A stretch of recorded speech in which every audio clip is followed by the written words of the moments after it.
Part 3 देखेंगे, ठीक है। तो बच्चों हम लोगों ने अभी जो इसके पार्ट 2 में जो टॉपिक देखा था that is 4.4 addition subtraction of vector देखा था, ठीक है। तो वो आपका था, वो ग्राफिकल मेथड था। ग्राफिकल मेथड से हम लोग एडिशन और सब्ट्रैक्शन वेक्टर का कैसे कर सकते वो था। बट आज हम लोग जो देखेंगे topic that is 4.6 topic that is vector addition by analytical method. Topic आप देख सकते हो 4.6 vector addition by analytical method. तो बच्चों अगर आपके पास टेक्स्ट बुक वगैरह नहीं होगा तो आप ऑनलाइन देख सकते हो, ऑनलाइन पीडीएफ है इसका, एनसीईआरटी का अवेलेबल है। तो चलिए ये देखते हैं। अब ये एनालिटिकल मेथड क्या है बेसिकली। एनालिटिकल मतलब हम लोग एनालाइज करेंगे बेसिकली, ग्राफ वगैरह तो ज़्यादा यूज़ नहीं करेंगे, मतलब एक्सिस वगैरह ज़्यादा यूज़ नहीं करेंगे, लेकिन फिर भी थोड़ा बहुत यूज़ कर लेंगे समझने के लिए, फॉर अंडरस्टैंडिंग के लिए, ठीक है बच्चों। तो चलिए शुरू करते हैं। तो बच्चों 4.6 स्टार्ट करने से पहले देखो, मैंने एक चीज़ आपको बताया था, क्या बताया था कि कोई भी जो वेक्टर होता है, कोई भी वेक्टर, जैसे मैं बात करूं, सपोज ये दो, एक प्लेन है, प्लेन आपको पता है ना, प्लेन मतलब 2D होता है, तो वो 2 डायमेंशन का होता है, एक तो एक्स एक्सिस और दूसरा वाई एक्सिस। तो एक्स एक्सिस का डायरेक्शन जो है वो कौन सा यूनिट वेक्टर बताता है, आई कैप यूनिट वेक्टर बताता है। जो वाई एक्सिस का डायरेक्शन बताता है कौन सा यूनिट वेक्टर बताता है, जे कैप बताता है, ठीक है। जे कैप आया मतलब समझ लेना, वो जो ऑब्जेक्ट का या पार्टिकल का जो पोजीशन है वो वाई एक्सिस के अलॉन्ग है, और अगर आई कैप बताया तो आप क्या समझ सकते हो, वो ऑब्जेक्ट या पार्टिकल का पोजीशन अलॉन्ग एक्स एक्सिस है, ठीक है। तो सपोज मेरा एक वेक्टर है, ये मेरा एक वेक्टर है, let's say A bar, A vector, ठीक है। तो अगर मुझे इस वेक्टर का वैल्यू जानना है, अगर मुझे इस वेक्टर का वैल्यू जानना है, वो पॉइंट आपका सपोज यहाँ पर है, वो ऑब्जेक्ट, वो पार्टिकल वो यहाँ पर है, तो वो कुछ ना कुछ y का यहाँ पे वैल्यू रहेगा, सपोज ले लेते हैं 5, और यहाँ पे कुछ ना कुछ वैल्यू रहेगा x एक्सिस पर, ले लेते हैं कुछ सपोज एग्जांपल में 4 ही ले लेते हैं, यहाँ पे 4 पे रहेगा, ठीक है। तो जो मेरा ये वेक्टर है इसकी वैल्यू क्या होगी, जो ये मेरा वेक्टर है ये कैसे हम लोग लिखेंगे, ये बेसिकली जो वेक्टर होता है वो magnitude of A vector, magnitude of A vector into unit vector. याद है ये मैंने आपको बताया था, जो हम लोग वेक्टर निकालते हैं वो पहले हम लोग उसको मैग्नीट्यूड मल्टीप्लाई करते हैं इनटू यूनिट वेक्टर करते हैं। अब ये यूनिट वेक्टर में हमें मालूम पड़ सकता है कि वो आपका किस में, मतलब यूनिट वेक्टर हम लोग आई जे के लगाएंगे बेसिकली, आई कैप, जे कैप या के कैप। तो अगर ये तीनों हम लोग सिर्फ स्पेस में लगाते हैं, मतलब 3D में रहता है ऑब्जेक्ट तभी लगाते हैं, ठीक है। ये तीनों आई जे के, अगर दो, अभी यहाँ पे दो एक्सिस पर है, मतलब 2D में है, तो हम लोग यहाँ पे क्या यूज़ कर सकते हैं, और कौन कौन सा एक्सिस है, एक्स और वाई है, तो यहाँ पे हम लोग क्या यूज़ कर सकते हैं, आई कैप और जे कैप डायरेक्शन के लिए, ठीक है। तो देखो जो ए वेक्टर है उसको हम लोग कैसे लिखेंगे, मैग्नीट्यूड ऑफ ए, मतलब इसका जो एक्स डायरेक्शन पर है क्या है वैल्यू, और उसका जो वाई डायरेक्शन पर है क्या है। तो इसको मैं ऐसा भी रिप्रेजेंट कर सकता हूँ, ध्यान से देखना, एक मिनट, 5 तो वाई पर है ना, 4i cap plus 5j cap. तो जो ये वेक्टर है आपका, ये वेक्टर ए, मतलब ये जो पॉइंट है, ये जो ऑब्जेक्ट है उसको मैंने वेक्टर ए ले लिया है। तो जो भी ये वेक्टर है वो आपका मैंने वेक्टर में ऐसे रिप्रेजेंट किया है, देखा आपने। ये क्या आई कैप मुझे क्या बताता है कि जो 4 वैल्यू है, मैग्नीट्यूड 4 है, वो एक्स एक्सिस के डायरेक्शन पर है, और जो यहाँ पे मैग्नीट्यूड 5 है वो वाई एक्सिस के डायरेक्शन पर है, ठीक है, ये समझा। तो यहाँ पे मैं इसको ऐसा भी लिख सकता हूँ, कैसे, देखो ए x I cap plus A Y J cap, इसको मैं ऐसा भी लिख सकता हूँ, है ना। मतलब ये जो 4 है यहाँ पे उसको मैं ए एक्स, मतलब ये मैग्नीट्यूड हो गया अलॉन्ग एक्स एक्सिस, ये जो 5 है ये मैग्नीट्यूड हो गया ए वाई अलॉन्ग वाई एक्सिस, ठीक है। तो जब भी आप ये आई कैप से या जे कैप से आप पहचान जाओगे कि उसके सामने वाला कौन से अलॉन्ग एक्सिस का है मैग्नीट्यूड, ठीक है। जैसे अगर आई कैप आया तो आप क्या समझोगे कि वो along the x axis magnitude है, और जैसे जब जे कैप आया तो आप क्या समझोगे कि along the Y axis magnitude. अब जब के कैप आ गया तो उसके आगे सपोज कुछ भी आया तो आप क्या समझोगे कि अलॉन्ग दी जेड एक्सिस वो मैग्नीट्यूड है, ठीक है। तो यहाँ पे तो 2D की सिर्फ बात चल रही थी, तो जेड वगैरह तो कुछ आएगा नहीं, ठीक है। तो बच्चों यही है आपका पहला तो बताने का, मतलब जो भी प्लेन में आप बताओगे किसी भी वेक्टर को आप प्लेन में बताते हो तो हम लोग ऐसे रिप्रेजेंट करते हैं किसी भी वेक्टर को। ठीक है। प्लेन मतलब हो गया 2D यार, 2 डायमेंशनल। तो हम लोग ऐसे उस वेक्टर को रिप्रेजेंट करते हैं। ये समझा आपको कैसे हमको रिप्रेजेंट करना है, ठीक है, ये आपको समझ गया। अब क्या करता हूँ कि मैं इसी प्लेन में 2 वेक्टर लेता हूँ, 2 vector, that is vector A and vector B. फिर उसका हम लोग रिजल्टेंट निकालेंगे, ठीक है। अब बच्चों हम लोग लेते हैं वही जो मैंने आपको बताया कि प्लेन में, प्लेन मतलब हो गया 2 डायमेंशनल। याद रखना, मैं आपको कितने बार बोल चुका हूँ क्योंकि आपको याद रखने के लिए, ठीक है, इसके लिए बहुत बार बोल चुका हूँ। स्पेस मतलब 3 डायमेंशनल, ठीक है। स्ट्रेट लाइन मतलब 1 डायमेंशनल। तो चलो ठीक है, हम लोग प्लेन में देखते हैं, मतलब 2 डायमेंशनल में देखते हैं, along X axis and Y axis. तो सपोज यहाँ पे ना बच्चों 2 वेक्टर है, मतलब 2 जगह पोजीशन पार्टिकल है, एक यहाँ पे एक यहाँ पर है, ठीक। तो चलो मैं इसको थोड़ा दूर ले लेता हूँ, एक यहाँ पर लेता हूँ और एक यहाँ पर लेता हूँ, ठीक है। तो along the from the origin, अरे यार, फ्रॉम दी ओरिजिन ये वेक्टर यहाँ पे आएगा जिसको हम लोग नाम देते हैं vector A. From the origin ये वेक्टर यहाँ पे आएगा जिसको हम लोग नाम देते हैं वेक्टर बी, ठीक है। अब हम लोग क्या करते हैं, इसका रिजल्टेंट फाइंड करते हैं। तो देखो ये क्या पैरेललोग्राम जैसे दिख रहा है, तो आपको पैरेलल क्या है, वो नहीं, एक मिनट, मैं प्रोनाउंस नहीं कर पा रहा हूँ बराबर। पैरेललोग्राम, हाँ, पैरेललोग्राम मेथड ऑफ एडिशन आपको पता है कि अगर कोई भी 2 ऐसे वेक्टर रहते हैं, ठीक है, ये वेक्टर ए है, ये वेक्टर बी है, तो उसका जो रिजल्टेंट है उसका वो बीच में आता है। याद है ना, हम लोगों ने ऐसा इसके पैरेलल यहाँ पे ड्रॉ किया था, फिर यहाँ पे भी ऐसे पैरेलल ड्रॉ किया था, तो ये दोनों ट्रायंगल लॉ से यही आपका रिजल्टेंट बनता है। तो parallelogram law of vector addition या फिर मेथड ऑफ वेक्टर एडिशन आपको याद रखना है इसके लिए, ठीक। तो आपका जो भी रिजल्टेंट आएगा, रिजल्टेंट, वो रिजल्टेंट बीच में रहेगा, that is R vector, resultant vector A vector plus B vector, ये रहेगा। तो बताओ इसका रिजल्टेंट किधर रहेगा, बीच में रहेगा, by parallelogram method of vector addition. तो ये हो गया आपका resultant vector, that is A vector plus B vector. ये समझा आपको, ठीक है जी, ये समझ गया आपको, ओके। तो अभी तो हम लोग, अभी जैसे इसके पहले मैंने आपको बताया, क्या बताया भाई, याद है, याद है, ज़रूर याद है यार, आप कैसे भूल सकते हो। क्या वेक्टर ए को मैं ए x I cap plus A Y J cap लिख सकता हूँ, है ना। इसके पहले मैं अभी आपको बताया हूँ, वेक्टर देखो हम लोग ऐसे डिनोट कर सकते हैं, बता सकते हैं, ठीक है। यहाँ पे आई क्या बताता है कि वो ए एक्स जो है अलॉन्ग, ए एक्स यहाँ पे और ए वाई यहाँ पे मैग्नीट्यूड है, ठीक है। A X magnitude along X axis है, आई कैप मुझे वही बताता है, और A Y magnitude along Y axis है, ठीक है, ये याद रखना। क्या मैं वेक्टर बी को क्या लिख सकता हूँ, बताओ भाई, B X I cap plus, यार इधर एकदम नीचे है बी वाई, एक्स साथ में नहीं है, मैं इसको थोड़ा बड़ा लिख दिया एक्स को, पी एक्स जे कैप, ठीक। अब मैंने क्या बोला, रिजल्टेंट क्या है, तो रिजल्टेंट बताओ क्या रहेगा, will be A vector plus B vector. तो क्या ए वेक्टर को मैं वो लिख दूं जो भी ऊपर मैंने लिखा है, plus A Y J cap, plus क्या बी वेक्टर का मैं वो लिख सकता हूँ ऊपर वाला, B X I cap plus B Y J cap. अब यहाँ पे क्या करना है, जो भी आई वाले हैं अलॉन्ग दी एक्स एक्सिस वाले हैं मैग्नीट्यूड, उसको साथ में लेना है, ठीक। तो मैं इसको साथ में ले लेता हूँ, ठीक। एक्स, यार अभी थोड़ी मुझे ऐसा लगता है राइटिंग सुधर गई, तो मैंने फर्स्ट वीडियो बनाया था उससे तो काफ़ी सुधर गई है ना, क्या आपको ऐसा लगता है। हाँ भाई, कमेंट में बताना ज़रूर कि हाँ मेरी थोड़ी राइटिंग सुधर गई है यार, ठीक है। ए Y J cap plus B Y J cap, ठीक है। अब क्या कर सकता हूँ, ओ सॉरी यार, इसको मैंने जे कैप लिख दिया क्या, ओ बी आई कैप, ठीक है। इसमें देखो हमेशा कन्फ्यूजन होता है आई कैप ऐप लगाने में, ठीक है। क्या पता आप टोपी पहनाते आप खुद ना टोपी पहन लो, ठीक है, ठीक है, कोई बात नहीं, बैड जोक।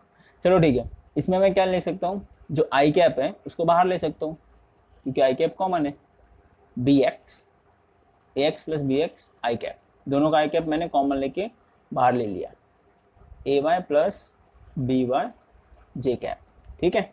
अब देखो ये जो आर वेक्टर है, रिजल्टेंट वेक्टर है, ये जो दोनों है, दोनों को कंबाइन करके मैंने आर एक्स ले लिया, दोनों को कंबाइन करके आर एक्स आई कैप ले लिया, और इस दोनों को कंबाइन करके along are Y J cap ले लिया। तो आपका जो रिजल्टेंट वेक्टर बनता है ये आपका R X I cap plus R Y J cap, ये समझा, ये रिजल्टेंट वेक्टर आपका ऐसे आएगा। तो यहाँ पे आर एक्स क्या होगा, magnitude, magnitude along X axis, R Y क्या होगा, मैग्नीट्यूड अलॉन्ग वाई एक्सिस। ठीक है, ये समझा, ओके, मुझे अब लगता है आपको समझ गया होगा। ठीक है, तो आर एक्स की वैल्यू बेसिकली ए एक्स प्लस बी एक्स है, आर वाई की वैल्यू ए वाई प्लस बी वाई है। ठीक है बच्चों, ओके।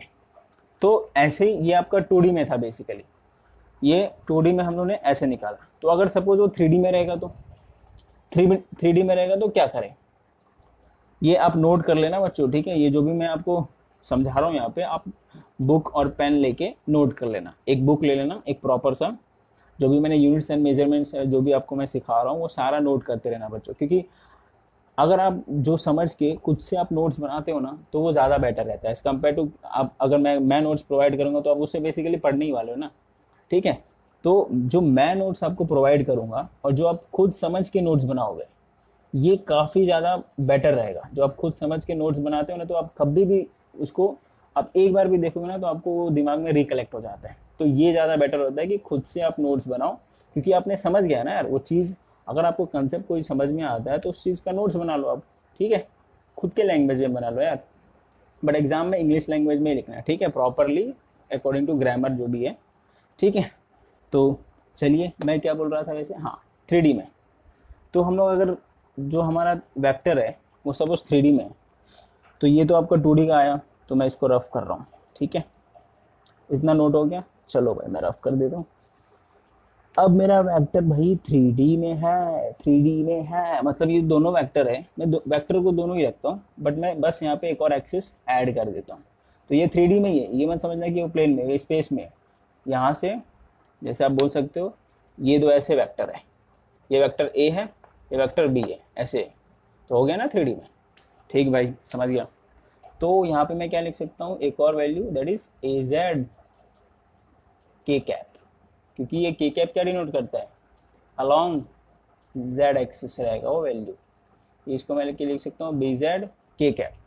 तो बताओ इसका रिजल्टेंट क्या होगा, इसका रिजल्टेंट क्या होगा, सेम ए बार प्लस बी बार, कुछ नहीं यार, ए बार प्लस ए बार बोलो या वेक्टर बोलो, बात मैंने बार बार एक ही चीज बोलता हूँ, बार बोलो या वेक्टर बोलो, बात एक ही है। ठीक है, तो ए बार को मैं ऐड करता हूँ X I cap plus A Y J cap plus A Z K cap. ये वेक्टर ए को ऐड कर दिया, प्लस वेक्टर बी को ऐड करते हैं, B X I cap plus plus plus plus J cap plus B Z K cap. ठीक, अब वही सेम आपको आई आई कैप वाले को साथ में लेना है, तो मैं आई आई कैप वाले को साथ में डायरेक्ट लेके कॉमन आई बाहर निकाल देता हूँ। ठीक है, वाई वाले को भी साथ में लेके जे को बाहर निकाल देता हूँ, और जेड वाले को भी साथ में लेके, जेड किधर है, किधर यार, ए जेड है ना, पहले ए जेड प्लस बी जेड के को मैं बाहर निकाल दिया। ठीक है, हमेशा आपको जो कॉमन लेना है ना वो अलॉन्ग एक्स एक्सिस वाला होना चाहिए, मतलब आई कैप वाला होना चाहिए। आई कैप वाला जो भी रहेगा उसको साथ में लेना है, क्योंकि आई कैप आप साथ में लेके बाहर निकाल सकते हो। तो जो आपका आर वेक्टर बनेगा, जो फाइनल रिजल्टेंट वेक्टर बनेगा, वो ए एक्स प्लस बी एक्स को मैं आर एक्स आई कैप लिख सकता हूँ, प्लस बीच में प्लस है, ए वाई प्लस बी वाई को मैं आर वाई जे कैप लिख सकता हूँ, plus A Z plus B Z को मैं क्या लिख सकता हूँ, आर जेड के कैप। ठीक है बच्चों, ये समझ गया। तो जो ये रिजल्टेंट बनेगा वो 3 डायमेंशनल का कुछ ऐसा बनेगा। ठीक, समझा आपको, ओके। यहाँ पे आई एक्स क्या है, बताओ बताओ बताओ, हाँ क्या है, magnitude along X axis, R Y क्या है, magnitude along Y axis, R Z is magnitude along Z axis. तो ये अभी आप लिख लेना। ठीक है, आर एक्स आर वाई क्या है, जेड क्या है, वो मैंने आपको बता दिया। वो आपको समझ में आना चाहिए कि मैं जो बता रहा हूँ वो आपको कैसे लिखना है। ठीक है, नोट में कैसे उतारना है। अगर वो आपको समझ में आ गया ना तो आप कुछ भी, मतलब अब यू कैन से दैट आप कुछ भी अगर आप पढ़ते हो, ठीक है, तो समझ के आप खुद से लिख सकते हो। खुद से लिख दिया, एक बार खुद से समझ गया ना तो आप टेक्स्ट बुक भी रीड करोगे ना तो इजीली समझ में आ जाता है। ठीक, मैंने क्या बताया आपको, समझा? ओके। तो अब हम लोग ने कि 3D में भी देख लिया कैसे निकालते हैं। तो अब क्या होगा, सपोज मेरा 3 वेक्टर हो गया, 3D में ही 3 वेक्टर हो गया, एक ए वेक्टर है, एक बी वेक्टर है, दूसरा एक और वेक्टर ले लेता हूँ, ठीक है, सी वेक्टर।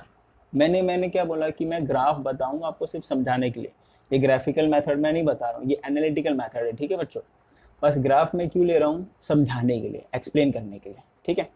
तो अभी अगला केस क्या है, अगला केस ये है कि मेरा तीसरा वेक्टर भी आ गया यहाँ पे, दैट इज वेक्टर सी ले लेते हैं, ठीक, ओके, वेक्टर सी ले लेते हैं। तो चलो भाई इसको मैं रफ ही कर देता हूँ क्योंकि वो थोड़ा बड़ा रहेगा। इसको आपने नोट कर लिया ना, ओके, रफ करता है मैं। ये जो वेक्टर सी आएगा वो भी 3 एक्सिस में ही रहेगा, मतलब 3D में ही रहेगा बेसिकली। ये प्लेन था ना, सॉरी मैंने प्लेन ऊपर लिख के रखा था, वो स्पेस में था इसके पहले वाला, ठीक है। तो ये जो सी वेक्टर है वो रहेगा आपका CXi plus CY j cap. ये देखो यहाँ पे 3 वेक्टर है, वेक्टर 3 है और 3D में मतलब स्पेस में, जैसा इसके पहले वाला था, बट वहाँ पे सिर्फ 2 वेक्टर था। इसके पहले वाला भी 3D में ही बताया था मैं, ठीक है। उसके पहले वाला मैं 2D में बताया था, ओके, मतलब पहले के पहले वाला, वो समझ गया आपको, ज़्यादा कन्फ्यूजन तो नहीं है ना, पहले के पहले मतलब पहले के, ठीक है, अब ज़्यादा हो गया। नेक्स्ट हम लोग आते हैं, इसका रिजल्टेंट क्या आएगा, इसका रिजल्टेंट भी सेम, अरे यार क्या बना रहा हूँ मैं, R bar is equals to A bar plus B bar plus bar बोलो वेक्टर बोलो सेम है, ए इसको मैं डायरेक्ट कर देता हूँ ना, ये समझ में आ गया आपको। तो क्या करो, ए एक्स प्लस बी एक्स, मैं डायरेक्ट आई कैप वाले को साथ में ले लिया क्योंकि ये सारा आई कैप ही है तीनों का, तो ये दोनों को ऐड करके साथ में ले लिया। फिर अपना जे कैप वाले को आप साथ में ले लो, A Y plus B Y plus C Y J cap. फिर ये के कैप वाले को साथ में ले लो, A Z plus B Z plus C Z, ठीक। बस क्या था इसमें, अब ये पूरा जो टर्म है उसको मैं क्या लिख देता हूँ, एक सिंगल वैल्यू ले लेता हूँ, दैट इज आर एक्स। ये पूरे टर्म को मैं क्या ले लूँ, देखो मैंने यहाँ पे प्लस किया हुआ है, ठीक है, यहाँ पे मैंने प्लस किया हुआ है, बट टेक्स्ट बुक में जो दिया है यहाँ पे देखो, टेक्स्ट बुक किधर है, हाँ ये माइनस सी दिया है, ठीक है, मतलब लास्ट में इसको माइनस किया है बस, तो मैंने बस यहाँ पे प्लस कर दिया, तीनों को यहाँ पे ऐड कर दिया। आपके टेक्स्ट बुक में ये जो प्लस है ना, प्लस यहाँ पे इसके बदले बस माइनस दिया है टेक्स्ट बुक में, बट मैंने यहाँ पे प्लस लिया हुआ है, ठीक है, याद रहेगा ना, ओके।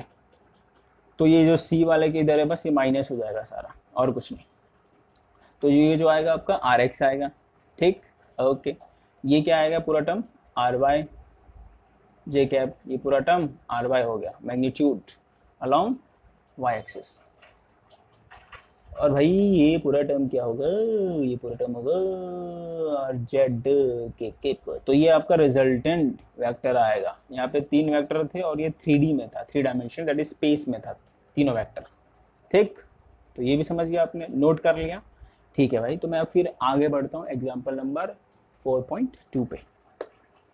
चलो भाई मैं रफ कर देता हूँ फट, ठीक है यार। एक तो कपड़ा जुगाड़ से मिला है कहीं से, जो साला किसी कपड़े से रफ भी नहीं हो रहा था यार।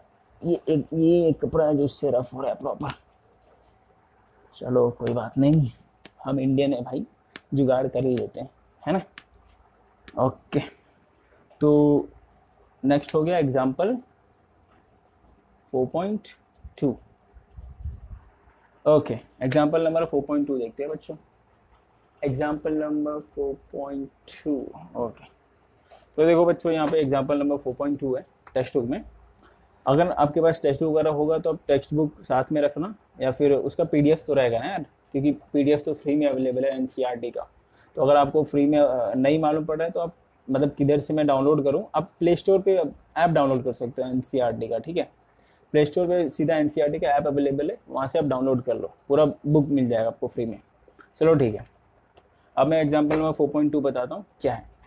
क्वेश्चन आप देख लो एक बार, आप टेक्स्ट बुक में से देख लेना, यहाँ से भी देखना चाहो तो यहाँ से देख लो, ठीक है, ओके। तो देखो उसमें आपका क्या दिया है बेसिकली, उसमें ये दिया है कि मेरा दो वेक्टर है। उसमें बच्चों ये दिया है, एक मिनट यार, एक कैमरा यार शो हो जाता है बार बार, ठीक है। उसमें ये दिया है कि एक ये वेक्टर है और एक ये वेक्टर है। वेक्टर आपको समझ आ गया, अच्छी बात है। तो यार इसको छोटा बनाता हूँ, चलो यहाँ तक ये बना, नहीं यार एक मिनट, थोड़ा इसको बड़ा बनाते हैं, ठीक है। ये एक वेक्टर हो गया, ये एक वेक्टर हो गया, दो वेक्टर है। ये वेक्टर बी है और ये वेक्टर ए है। इसका नेमिंग लिया है ओ क्यू और ये वेक्टर पी, ओ पी, ए वेक्टर है, ओ क्यू बी वेक्टर है, ठीक। अब आपको क्या बोला है कि ये दो, इन दोनों जो वेक्टर है, इन दोनों के बीच का एंगल जो है, इन दोनों के बीच का एंगल क्या लेते हैं, रुको मैं दूसरा मार्कर लेता हूँ। इन दोनों के बीच का जो एंगल है वो है थीटा। ये दोनों वेक्टर के बीच का एंगल है, ठीक। ये याद रहेगा, थीटा किसके बीच का एंगल है, दो वेक्टर के बीच का एंगल है थीटा। अब क्या बोला है कि अब ये आपको पैरेललोग्राम जैसा दिख रहा है ना। तो parallelogram method of vector addition से इसका जो रिजल्टेंट है वो कहाँ आता है, वो बीच में आता है। किधर आता है, वो बीच में आता है। एक काम करता हूँ ना, इसको ब्लैक से ही लिख देता हूँ, थीटा, वो बीच में आता है। तो ये आपका रिजल्टेंट वेक्टर रहेगा, ठीक। इतना आपको समझ में आ गया, हाँ भाई समझ में आ गया। तो अब देखो ध्यान से, मैं क्या करता हूँ, इस पैरेललोग्राम को मैं पूरा ही बना देता हूँ। पैरेललोग्राम पैरेललोग्राम पैरेललोग्राम पैरेललोग्राम को पूरा बना दूंगा तो अच्छे से समझेगा। रिजल्टेंट उधर लेके जाना पड़ेगा यार, ठीक। ये ऐसा ऐसा ऐसा ऐसा ऐसा ऐसा ऐसा ऐसा, ओके। तो ये रिजल्टेंट वेक्टर को मैं रेड कलर से बनाता हूँ। यार ऐसा लग रहा है मैं डिजाइनिंग कर रहा हूँ, ठीक है, डायग्राम। चलो कोई बात नहीं, ये हो गया रिजल्टेंट वेक्टर, ठीक है बच्चों। This will be resultant vector are बार। तो आपको पता है रिजल्टेंट वेक्टर क्या होता है, ए बार प्लस बी बार। और एक तरीके ज़्यादा मोटा मार्कर लग रहा है, चलो ठीक है, ये समझा। अब देखो यहाँ पे ये जो वेक्टर है, ये जो एंगल है, सॉरी, ये जो रिजल्टेंट वेक्टर है उसका मैं एंगल ले लेता हूँ अल्फा। सॉरी यार, रेड से दिखाता हूँ यार, ये मैं ब्लैक पेन से, ब्लैक मार्कर से लिखने की आदत है, तो फिर समझ रहे हो ना आप, बार बार ब्लैक से लिखता हूँ, ठीक है। ये एंगल हो गया अल्फा। ये जो एंगल बनेगा, मतलब ये वेक्टर अगर इसके साथ ज्वाइन हो जाएगा, ज्वाइन तो होता ही है, ठीक है, मैंने ज्वाइन यहाँ पे दिखाया नहीं है, बस ये ज्वाइन होता है। तो ये दोनों, ये जो एंगल बनता है बच्चों, ये बनता है बीटा एंगल, ठीक है। और यहाँ से P से मैं 90 डिग्री ड्रॉ करता हूँ, यहाँ से 90 डिग्री, ये 90 डिग्री है तो ये भी 90 डिग्री रहेगा, सीधी सी बात है। तो ये 90 डिग्री हो गया, ठीक है। अब एक और कंस्ट्रक्शन इसमें क्या करता हूँ कि मैं ये, इसका नेमिंग क्या है भाई, इसका नेमिंग है एस एन परपेंडिकुलर ड्रॉ करता हूँ मैं, ठीक है। एस एन परपेंडिकुलर ड्रॉ करता हूँ मैं। ये कंस्ट्रक्शन है बेसिकली, कंस्ट्रक्शन आप लोगों ने 10th वगैरह में किया होगा ना, हम लोग कंस्ट्रक्ट करते हैं ज्योमेट्री में। तो बेसिकली मैं यहाँ पे कंस्ट्रक्शन कर रहा हूँ यहाँ पे बच्चों, ठीक है। अब इसमें निकालना क्या है वो भी मैं आपको बताया नहीं। देखो अब इसमें हम लोग को क्या निकालना है, इसमें हम लोग को जो रिजल्टेंट है फाइंड क्या करना है, जो आपका रिजल्टेंट वेक्टर है उसका मैग्नीट्यूड निकालना है। क्या निकालना है, मैग्नीट्यूड निकालना है, ठीक। और जो आपका रिजल्टेंट वेक्टर है उसका डायरेक्शन क्या है, अल्फा यहाँ पे है। ये जो डायरेक्शन है विद रिस्पेक्ट टू किसके वेक्टर से, with respect to A vector, with respect to A vector से, मतलब जो ए वेक्टर से वो जो रिजल्टेंट वेक्टर है क्या डायरेक्शन बना रहा है। तो बेसिकली एक एंगल हमें बताएगा कि वो क्या डायरेक्शन बता रहा है। मतलब हमें ये दो चीज निकालना है, ठीक है, एक ये निकालना है और एक ये निकालना है। रिजल्टेंट वेक्टर का मैग्नीट्यूड, रिजल्टेंट वेक्टर का direction, that is alpha not theta, okay, with respect to A vector, sorry A vector, हाँ ए वेक्टर भी है बराबर, ये ए वेक्टर है ना।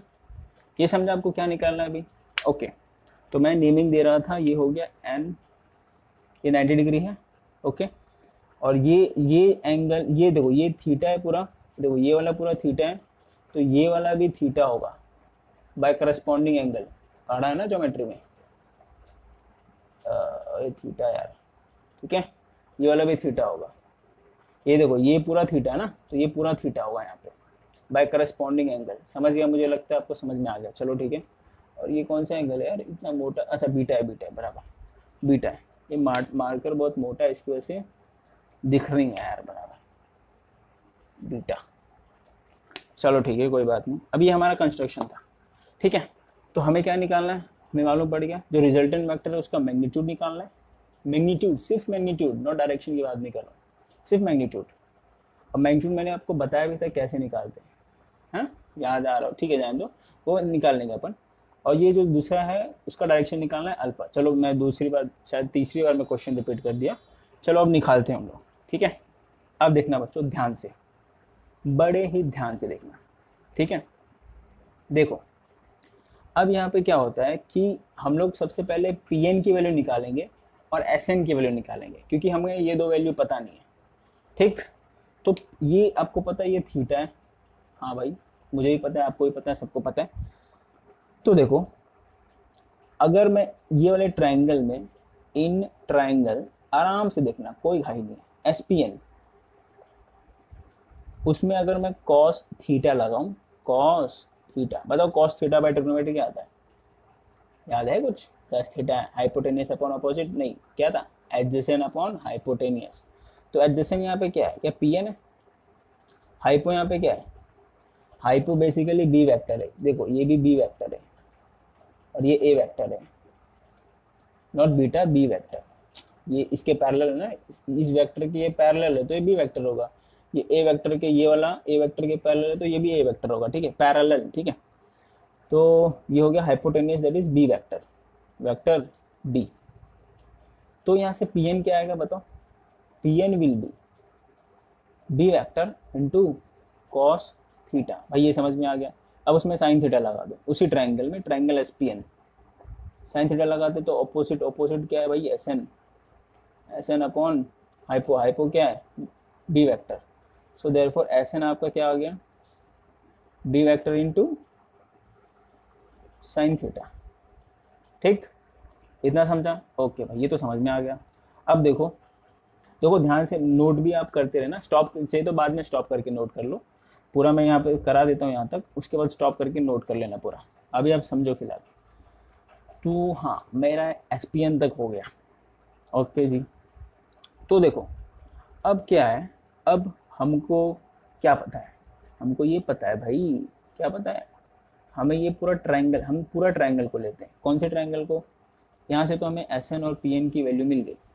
अब हम क्या करेंगे, पूरा एक ट्रायंगल को लेंगे, दैट इज SON, ये पूरा ट्रायंगल को लेंगे, देखो राइट एंगल ट्रायंगल है ना पूरा भी, तो in triangle SN, right angle triangle SON, देख लो ध्यान से, SON, ये पूरा राइट एंगल ट्रायंगल बनता है। तो वहाँ क्या, जब राइट एंगल ट्रायंगल में पाइथागोरस थ्योरम कुछ नाम का होता है ना, हाँ क्या होता है बताओ, ये OS का स्क्वायर, OS का square is equals to ON का स्क्वायर प्लस SN का स्क्वायर, SN का स्क्वायर। OS क्या है बेसिकली, क्या है, क्या है, क्या है, क्या है बताओ। देखो यहाँ पे ना सिर्फ अपने को मैग्नीट्यूड लेना है, सिर्फ मैग्नीट्यूड, ओनली मैग्नीट्यूड, सिर्फ मैं मैग्नीट्यूड में निकाल रहा हूँ, तो सिर्फ मैग्नीट्यूड में निकालता हूँ, तो मैग्नीट्यूड ऑफ R वेक्टर क्या हो जाता है, सिर्फ R हो जाता है, ठीक है। तो R का स्क्वायर यहाँ पे है बेसिक, क्योंकि OS का स्क्वायर है ना, तो वो R का स्क्वायर होगा, ले लो स्क्वायर इसको भी, ठीक है। तो R स्क्वायर यहाँ पे क्या होगा ON, अब देखो ON के है, उसको मैं OP प्लस PN लिख सकता हूँ, OP प्लस PN का स्क्वायर, ON को, SN को मैं क्या लिख सकता हूँ, ऊपर वैल्यू देखो, मैंने क्या बोला, मैं सिर्फ मैग्नीट्यूड की बात कर रहा हूँ, ठीक, सिर्फ क्योंकि हम लोग को पहले वही निकालना है ना, मैग्नीट्यूड निकालना है, तो आप सिर्फ मैग्नीट्यूड लो ना यार, सबका मैग्नीट्यूड लो, वेक्टर मत लगाओ। तो यहाँ पे सिर्फ बी लोगे आप, बी वेक्टर का सिर्फ बी लोगे, ठीक है, क्योंकि आर वेक्टर का हम लोग सिर्फ आर लेते हैं ना, वैसे बी वेक्टर का बी, तो बी साइन थीटा हो गया, बट उसका स्क्वायर होगा, ठीक है। तो देखो यहाँ पे जो आर स्क्वायर आएगा, ओपी, ओपी, ओपी क्या है, ए वेक्टर है, तो थोड़ा ऊपर लिख देता हूँ यार, ए वेक्टर है, तो ए वेक्टर मतलब ए हो गया, क्योंकि हम लोग सिर्फ मैग्नीट्यूड की बात कर रहे हैं, ठीक। पी एन, पी एन ऊपर है, बी कॉस थीटा का the whole square is equal to, नहीं सॉरी प्लस, प्लस आगे जो होगा, आगे बी साइन थीटा, मतलब मैं स्क्वायर, एक काम करता हूँ मैं स्क्वायर ले लेता हूँ, B square sine square theta, ठीक। अब इसमें ना A plus B the whole square लगने वाला है, भाई दिख रहा है कि नहीं दिख रहा है, दिख रहा है ना, तो आर स्क्वायर जो रहेगा और अगर A square plus two A B, ठीक है, याद है ना, A square plus two A B plus B square, किस यार फॉर्मूला तो याद रहना चाहिए ना, A plus B the whole square का, है ना। आप 11th में आ गए हो तो मैं 10th वेंथ का, ये तो A plus B the whole square तो यार मेरे ख्याल से 8th स्टैंडर्ड से फॉर्मूला आ रहा है। क्या मैं इसको ऐसा लिख सकता हूँ, A plus B the whole square को मैंने ये ले लिया, A square plus two A B plus B square, two into A into B आपका ये पूरा टर्म है, बी कॉस थीटा, ठीक है, ये हो गया। तो यहाँ तक आप नोट कर लो, क्योंकि मेरे पास जगह नहीं दिख रहा है आगे लिखने के लिए, यहाँ तक आप नोट लिख कर लो, क्योंकि मैं वापस पूरा रफ करने वाला हूँ। ओके, तो आपने मेरे ख्याल से नोट कर लिया, चलो भाई मैं अब रफ करता हूँ। तो बच्चों वो जो लास्ट में आया था वो मैंने ऊपर लिख दिया। अब देखो, अब मैं सिर्फ इसकी बात करूँ, इसको इन दोनों में क्या कॉमन है, कुछ कॉमन दिख रहा है, हाँ मुझे भी दिख रहा है यार, आपको भी दिख ही रहा होगा, सीधी सी बात है, ठीक है। मैं बैड जोक तो नहीं मार रहा हूँ ना, ऐसे जोक ही नहीं मार रहा था फिलहाल। तो ये हो गया बी स्क्वायर कॉमन, ये हो गया cos square theta plus sign square theta, ठीक। यार डायग्राम को थोड़ा उधर बनाना चाहिए, चलो कोई बात नहीं। ये इसकी वैल्यू क्या हो जाएगी, बाय ट्रिग्नोमेट्री आइडेंटिटी 1 हो जाएगी, है ना, sine square plus cos square 1 होता है, या cos square plus sine square, बात बोलो वही है, ठीक है। तो ये पूरा 1 हो गया, तो बचा आपका क्या, A square plus two A B cos theta plus B square, तो ये तो 1 हो गया ना, तो 1 लिखने की क्या जरूरत है। तो ये हो गया बच्चों आपका आर स्क्वायर। अब taking square root on both the side, square root लो बोथ द साइड, तो ये सिर्फ आर हो जाता है, और ये हो जाएगा under root of A square, क्या बी स्क्वायर को मैं बस आगे लिख देता हूँ बस, और कुछ नहीं, plus B square plus two A B cos theta. तो भैया हमें यही फाइंड करना था, मैग्नीट्यूड ऑफ आर, मतलब ये जो रिजल्टेंट वेक्टर है, जो रिजल्टेंट वेक्टर है उसका हमने मैग्नीट्यूड फाइंड कर लिया आखिर में। अरे वाह क्या बात है, तालिया तालिया। तो ये हो गया आपका मैग्नीट्यूड ऑफ रिजल्टेंट वेक्टर। तो ये क्या हो गया आपका, this is magnitude of resultant vector are बार। इसको हम लोग क्या, एक और की चीज क्या बोलते हैं, इसको हम लोग लॉ ऑफ कोसाइन भी बोलते हैं, ये याद रखना बच्चों, ठीक है। लॉ ऑफ कोसाइन, इसमें कॉस थीटा आता है ना, इसके लिए हम लोग इसको लॉ ऑफ कोसाइन भी नाम दे दिए, ठीक। ये समझा, मतलब ये जो वेक्टर है सिर्फ उसका मैग्नीट्यूड की बात करूँ तो हम लोग ये फॉर्मूले से, ये फॉर्मूला भी बहुत इंपॉर्टेंट है, बहुत बहुत इंपॉर्टेंट है, ठीक है। मैं बोल नहीं सकता कितना इंपॉर्टेंट है, यहाँ पे बता नहीं सकता, लेकिन बहुत इंपॉर्टेंट है, ठीक है, बहुत। इसके लिए इसको मैं 3 स्टार दे देता हूँ, 3 स्टार के भी ऊपर देता हूँ, 5 स्टार दे देता हूँ, ठीक है। So this formula is very important, तो ये आप नोट कर लेना। तो यहाँ पे हमारा पहला क्वेश्चन, सॉरी पहला क्वेश्चन खत्म हो गया, मतलब कंप्लीट हो गया। मतलब पहला क्वेश्चन क्या था, मैग्नीट्यूड ऑफ रिजल्टेंट वेक्टर निकालना, तो मैग्नीट्यूड मिल गया, अब उसका हम डायरेक्शन निकालते हैं। डायरेक्शन मतलब alpha along with respect to A vector, ठीक है। तो ये आप नोट कर लो फटाफट पॉज करके, चलो नोट कर लिया। अब बच्चों हम लोग दूसरा क्वेश्चन पे, एग्जांपल नंबर 4.2 का सेकेंड वाला क्वेश्चन, जो कि इसका डायरेक्शन निकालना है, दैट इज अल्फा निकालना है, ठीक है, with respect to vector A, ठीक है। Direction with respect to vector A निकालना है, विद रिस्पेक्ट टू बी भी हो सकता है डायरेक्शन, बट आपको समझ उसमें क्वेश्चन में दिया रहेगा, या फिर आपको समझ में आना चाहिए विद रिस्पेक्ट टू कौन सा आपको, कौन से विद रिस्पेक्ट से आपको डायरेक्शन निकालना है। मतलब हमको यहाँ पे फिलहाल तो अल्फा निकालना है, ठीक है। तो देखो अल्फा कैसे आएगा, तो मैं क्या करता हूँ, अल्फा जो है ना 2 तरीके से आएगा, 2 फॉर्मूले से आएगा। तो सबसे पहले मैं 2 ट्रायंगल लेता हूँ, दैट इज 2 ट्रायंगल। पहला ट्रायंगल ले लो आप, OSON ले लो पहले आपका, पहले ट्रायंगल, ठीक है, तो यार मार्कर को क्या हो गया, सन, पहला ट्रायंगल सन, ओके, दूसरा ट्रायंगल डॉटर नहीं ना, चलो SON पहला ट्रायंगल।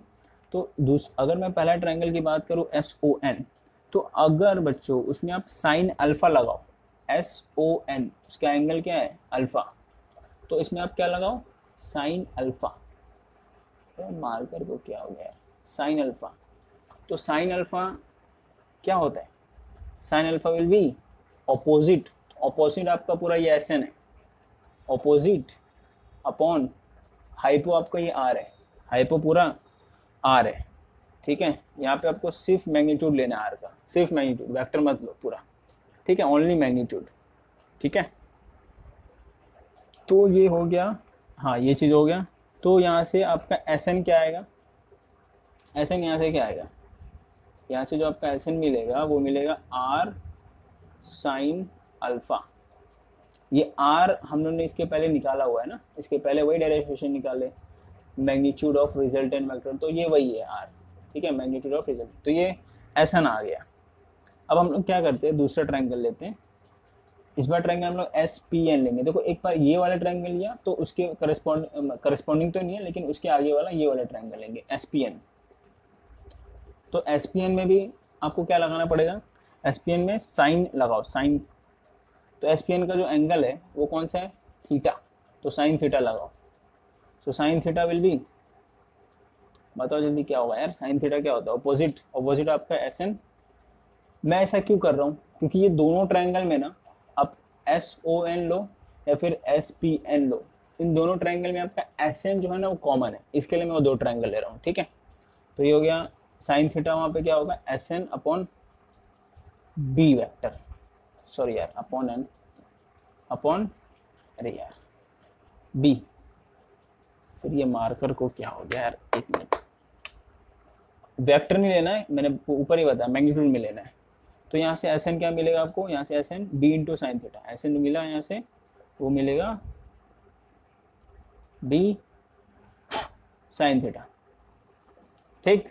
अब देखो फ्रॉम 1 एंड फ्रॉम 2, क्या ये दोनों SN की वैल्यू है, तो जब दोनों SN की वैल्यू है तो दोनों वैल्यू भी इक्वल होगी। So therefore R sine alpha is equals to B sine theta.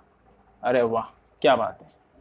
तो इससे मैं क्या लिख सकता हूँ, देयरफॉर R अपॉन ये साइन थीटा को इधर लेके आ जाओ, तो इसके बाद डिवाइड हो जाएगा, और ये साइन अल्फा को उधर लेके चले जाओ, तो B अपॉन साइन अल्फा, ठीक भाई, ये तो इजी है बहुत, है ना। तो अब तो नहीं, ये अभी तक आया नहीं है, अभी तक आया नहीं है, ठीक है। इसको इक्वेशन नंबर 3 ले लो, आपके टेस्ट में कुछ और इक्वेशन लिया, बट मैं यहाँ से मैं खुद से इक्वेशन ले रहा हूँ, इक्वेशन नंबर 1 2 3, ठीक है। ये समझा, ओके इतना समझ गया। क्या इक्वेशन मुझे याद रखना, नहीं आगे भी है थोड़ा, इतना स्पेस है शायद काम चल जाएगा, चलो ठीक है, इतने स्पेस में अपन काम चला लेते हैं, कोई बात नहीं। अब देखो नेक्स्ट, ये तो एक पूरा एक पॉइंट हो गया। अब अगला पॉइंट में भी आपको सेम दो ट्रायंगल लेना है। अब देखो ये दो ट्रायंगल जो मैंने लिया था वो क्यों लिया था, क्योंकि इसमें SN कॉमन था। अब आपको एक ऐसा दो ट्रायंगल लेना है जिसमें P और ये, इसका नाम नहीं दिया गया मैंने, इस पॉइंट को नाम नहीं दिया गया मैंने, ये तो रिजल्टेंट वेक्टर है, मैंने इस पॉइंट को शायद नाम नहीं दिया, तो इस पॉइंट को मैं नाम यहाँ पे दे देता हूँ, दैट इज M, ठीक। इस पॉइंट को मैंने M नाम दे दिया, क्योंकि ये जो R है ये रिजल्टेंट वेक्टर है, ठीक है, तो R मत दे देना, इस पॉइंट का नाम रहेगा वो M रहेगा, ठीक है। ये पॉइंट आपका P। तो आपको ऐसे दो ट्रायंगल लेने हैं जिसमें PM कॉमन रहेगा, प्राइम मिनिस्टर कॉमन रहेगा, ठीक है। तो चलो वो दो ट्रायंगल लेते हैं। इन ट्रायंगल क्या मैं PMS और PMO कॉमन ले सकता हूँ, है ना, दैट इज PMS। पहले मैं ट्रायंगल PMS की बात करता हूँ। तो PMS में आपको क्या लेना है, बीटा लगाना है, कौन सा, साइन बीटा लगाना है, ठीक है, साइन बीटा। तो साइन बीटा क्या होगा, साइन ऑपोजिट आपका PM ही है, अपॉन हाइपो आपका ये वाला है, ऑपोजिट ये है क्योंकि ये राइट एंगल ट्रायंगल यहाँ बन रहा है ना, तो ऑपोजिट ये और हाइपो ये होगा, ठीक है। हाइपो दैट इज SP को मैं डायरेक्ट ले सकता हूँ बी लिख सकता हूँ, मैग्नीट्यूड में ही मैं यहाँ पे ले रहा हूँ, ठीक है, मैग्नीट्यूड में ही ले रहा हूँ, ओके, तो यहाँ से पी एम क्या मिलेगा, what I will get PM, the value of PM will be B, अरे यार B sin बीटा, तो यहाँ से B sin बीटा मिला। लेट्स से इक्वेशन नंबर 1 2 3 ऊपर तो लिया है, 4 ले लेता हूँ, ठीक। अब दूसरा ट्रायंगल की हम लोग बात करते हैं। दूसरा ट्रायंगल में क्या बोला था, जिसमें PM दोनों में कॉमन है, तो दूसरा ट्रायंगल हो सकता है आपका ट्रायंगल PMO, ठीक है, PMO, ये O है, ओके। तो ट्रायंगल PMO की अगर मैं बात करूँ तो उसमें भी आपको साइन अल्फा लगाना पड़ेगा, क्योंकि यहाँ पे अल्फा है ना, ठीक है। Sine alpha opposite is PM, मैं बोला था ना PM दोनों में कॉमन आएगा। हाइपो आपका ये रहेगा, क्योंकि यहाँ पे 90 डिग्री बन रहा है, तो हाइपोटेनस OP रहेगा। OP आपका वेक्टर ए है, उसका मैग्नीट्यूड ले लो, वेक्टर ए का मैग्नीट्यूड ए आएगा। तो यहाँ से PM क्या आएगा, बताओ बताओ बताओ बताओ, PM विल बी, ये दिख रहा है क्या आपको, पता नहीं दिख रहा है कि नहीं, यहाँ पे नीचे लिख देता हूँ। therefore PM will be A sin alpha.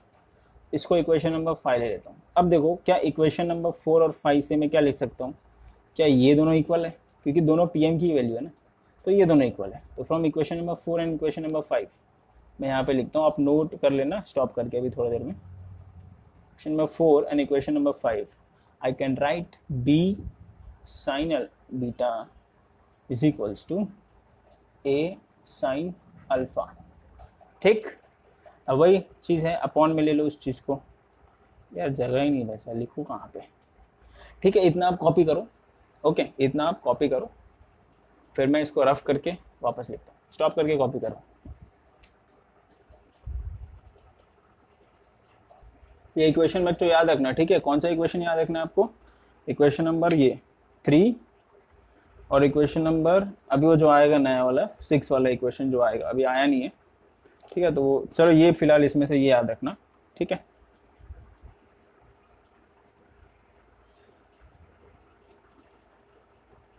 तो बच्चों हम लोग का ये आया था इक्वेशन नंबर 3, मैंने बोला था आपको याद रखना, तो ये लास्ट में यहाँ पे आया था। तो इसको मैं क्या लिख सकता हूँ, देखो, क्या मैं इसको B अपॉन साइन अल्फा लिख सकता हूँ, और इसको A अपॉन साइन बीटा। ये पूछना मत क्यों, क्योंकि मैंने साइन बीटा को इधर लिया, साइन अल्फा को इधर लिया, बस डिवाइड हो गया। तो ये हो गया इक्वेशन नंबर 4। अब देखो बच्चों, ध्यान से देखना, ध्यान से, इस इक्वेशन में, इस इक्वेशन, बस मैं देखो इसको, मैं एक काम करो, यहाँ पे देखो, ये जो B अपॉन साइन अल्फा है और जो B अपॉन साइन अल्फा है, क्या दोनों में सेम है ना। इसको तो मैं ऐसा भी लिख सकता हूँ, इज इक्वल्स टू, ऐसा लिख दो आप, R अपॉन साइन थीटा, ये इक्वेशन नंबर 3, इसको मैं यहाँ पे रफ कर देता हूँ। हाँ, अब देखो, क्या आपको अब सेम दिख रहा है, क्या ये इक्वेशन, ये जो टर्म है, मतलब ये जो टर्म है और ये जो टर्म है वो सेम है ना, ये भी B अपॉन साइन अल्फा, ये भी B अपॉन साइन अल्फा। तो मैं दोनों से क्या बोल सकता हूँ, फ्रॉम इक्वेशन 3 है, from equation 3 and 4, from equation 3 and 4 आप लिखना, I can say that, what I can say that कि पहले मैं A अपॉन A टर्म लेता हूँ, A अपॉन साइन बीटा, अब ऐसे भी ले लिया यार साइन बीटा के बदले, ये A upon sine beta is equals to B upon sine alpha is equals to R upon sine beta. Oh yes, तो ये जो है, ये अभी तक आया नहीं है, ये अल्फा की वैल्यू यहाँ से आ जाएगा, ठीक है। तो ये दोनों इक्वेशन से मैं ये तीनों को इक्वल ले सकता हूँ, क्योंकि ये भी इसके इक्वल है और ये भी इसके इक्वल है, एंड इन दोनों में कॉमन क्या है, B अपॉन साइन अल्फा दोनों में कॉमन है, मतलब तीनों इक्वल हो गया, ठीक। तो ये जो बच्चों आया है, इसको हम लोग बोलते हैं लॉ ऑफ साइन, मतलब ये साइन है ना, तो इसमें सारा साइन साइन साइन साइन ही है, तो ये हो गया लॉ ऑफ साइंस, मतलब वही हो गया साइन। तो ये अभी आया नहीं है, अभी आपका अल्फा किधर आया, अभी तक अल्फा नहीं आया है भाई। तो देखो बच्चों, अब आप क्या कर सकते हो, यहाँ से अल्फा भी निकाल सकते हैं। कैसे, मैंने बोला अल्फा को निकालने के लिए 2 इक्वेशन आएगा, तो अभी तो पहला इक्वेशन आ रहा है, तो जो अल्फा को निकालने के लिए पहला इक्वेशन आएगा वो क्या आएगा, लेट्स सी, देखते हैं। तो देखो, क्या मैं इन दोनों को साथ में ले सकता हूँ, क्योंकि ये तीनों इक्वल है ना, तो तीनों इक्वल है, तो सिर्फ मैं ये दोनों को ले रहा हूँ। ये कॉपी करते रहना, कॉपी मत करना, स्टॉप करके बाद में कॉपी कर देना। तो B upon sine alpha is equals to R upon sine theta. ठीक है बच्चों, तो ये साइन अल्फा को इधर फेंक दो, ठीक, बस, और ये पूरे टर्म को इधर फेंक दो। सो देयरफॉर साइन अल्फा उधर गया तो ये हो गया साइन थीटा, इधर आएगा तो sine theta into B upon R, और ये हो गया साइन अल्फा। ओ भाई, सो देयरफॉर इसको मैं ऐसा भी लिख सकता हूँ, sine alpha is equals to B upon R sine theta. तो ये जो बच्चों इक्वेशन आया, ये जो आपका इक्वेशन आया, very very important equation, very very very very important, very very important. ठीक है, तो इस वैल्यू से हमें अल्फा की वैल्यू मिल जाएगी। जब साइन हम लोग उधर देंगे तो यहाँ पे कुछ ना कुछ वैल्यू रहेगा ना, उस साइन को हम उधर फेंक देंगे तो साइन इनवर्स हो जाएगा, तो अल्फा यहाँ से मिल जाएगा। ठीक है बच्चों, तो ये इस इक्वेशन से हम लोग डायरेक्शन निकाल सकते हैं। कौन सा डायरेक्शन? ये जो है वी कैन फाइंड, ऐसा भी ले सकते हो, ये direction alpha of resultant vector. ये इक्वेशन मुझे बताएगा ये वाला। ठीक है, ये इक्वेशन, तो ये तो एक इक्वेशन हो गया। अब एक और इक्वेशन आएगा डायरेक्शन बताने के लिए, ये आप कॉपी कर लो, फिर मैं दूसरा क्वेश्चन बताता हूँ।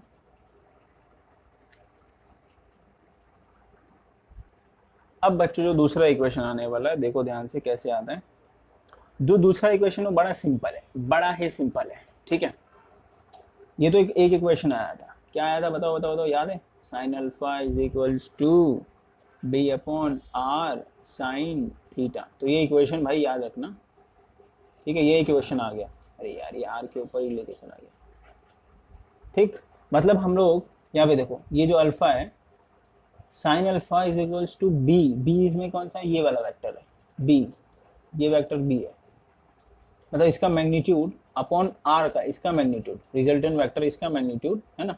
बी मतलब ये इसका मैग्नीट्यूड, आर मतलब इसका मैग्नीट्यूड रिजल्टेंट वेक्टर का, इंटू साइन थीटा, मतलब थीटा तो ये दोनों वेक्टर के बीच का एंगल है। ठीक है, थीटा ये दोनों, ये ए वेक्टर और बी वेक्टर के बीच का एंगल है। तो इससे हम लोग अल्फा मिल जाएगा अगर ये सब दिया हुआ रहेगा तभी। लेकिन अब हम लोग दूसरा देखते हैं, दूसरा कैसे आएगा। तो दूसरा बड़ा ही सिंपल है। कैसे? आप टैन थीटा लगा दो, टैन थीटा नहीं मतलब अल्फा आप निकाल रहे हो ना, तो अल्फा लगा दो। तो अगर सॉरी किस में लगाना हो तो लिखा ही नहीं मैं, इन ट्रायंगल ये ए वेक्टर है, in triangle S O N son, in triangle S O N son, उसमें आप टैन अल्फा लगा दो। तो बताओ भाई, टैन याद है ट्रिग्नोमेट्री क्या होता है? टैन ऑपोजिट आपको क्या है? SN है अपॉन एडजेसेंट रहता है, इसमें हाइपो नहीं आता। ठीक है, एडजेसेंट आपका ON है। याद आया? अब कुछ याद आ रहा है? SN की वैल्यू हम लोगों ने स्टार्टिंग में ही निकाली थी, बहुत मतलब जब हम लोग मैग्नीट्यूड निकाल रहे थे आर की तभी निकाली थी। याद है? बताओ SN की वैल्यू क्या थी? तो बच्चों SN की वैल्यू याद है ना, देखो मैंने यहाँ पे लिख दिया है, SN की value B sine theta, starting में ही निकाली थी मैंने जब हम लोग मैग्नीट्यूड निकाल रहे थे। आपने नोट किया होगा तो आपको याद दिख जाएगा, ऊपर बुक में वगैरह में नोट किया होगा तो। और ओवन को तो मैं ऐसा भी लिख सकता हूँ ना, OP प्लस PN, तो ये हो गया बी साइन थीटा, तो ऐसे ही रहेगा। और ये OP तो A है, मैग्नीट्यूड लेना आपको सिर्फ यहाँ मैग्नीट्यूड। ठीक है, A है, प्लस PN आपका क्या है? B cos theta. ये मैंने ये भी स्टार्टिंग में ही निकाली थी जब हम लोग मैग्नीट्यूड ऑफ R निकाल रहे थे तभी। तो ये बच्चों दूसरा हो गया। तो ये दोनों इक्वेशन, एक ये वाला equation, let's say equation A ले लो, ये इक्वेशन B ले लो, तो ये दोनों इक्वेशन, ठीक है, क्या ये स्मॉल a ले लेते हैं यार, small a equation small b, तो ये दोनों इक्वेशन है, इक्वेशन, अरे क्या लिख दिया यार, equation A and B, equation A and B क्या रहेगा? ये आपका डायरेक्शन अल्फा बताने के लिए रहेगा। ठीक है, गिव्स दी, अरे यार वो क्या हो रहा है, गिव्स दी डायरेक्शन, यार फिर राइटिंग खराब हो रही है, गिव्स द डायरेक्शन क्या था, alpha of resultant vector R. ठीक है, ये समझा। तो ये दोनों आपको इक्वेशन बता सकता है। ठीक, तो ये समझ में आ गया। तो देखो ये वाले इक्वेशन से हम लोग जब बी आर मतलब बी और आर की मैग्नीट्यूड पता होगी और थीटा की वैल्यू पता होगी तो निकाल सकते हैं। और इसमें ए भी दिया है, यहाँ पे सिर्फ ए दिया रहेगा बस एक्स्ट्रा। यहाँ पे आपको आर पता होना चाहिए, मतलब जो रिजल्टेंट वेक्टर का मैग्नीट्यूड पता होना चाहिए, और यहाँ पे आपको ए पता होना चाहिए क्योंकि इसमें आर नहीं है ना, यहाँ पे आपको ए पता होना चाहिए, तो आपको आंसर मिल जाएगा। ठीक है, बस दोनों में ये डिफरेंस है। मतलब अगर किसी की वैल्यू जानना है, अल्फा की वैल्यू जानना है, तो ये इक्वेशन कब लगाएंगे, जब मैग्नीट्यूड ऑफ आर पता है तभी। ये इक्वेशन कब लगाएंगे, जब आपको ए पता है। बाकी सब तो कॉमन ही है। ठीक है, थीटा तो कॉमन ही है। थीटा मतलब कॉस थीटा की वैल्यू निकाल सकते हो ना, कॉस 45 आ गया तो 45 की वैल्यू निकाल सकते हो कॉस 45। तो ये समझा, तो ये भी आप कॉपी कर लो। ठीक है, फिर नेक्स्ट एग्जाम्पल पे चलते हैं।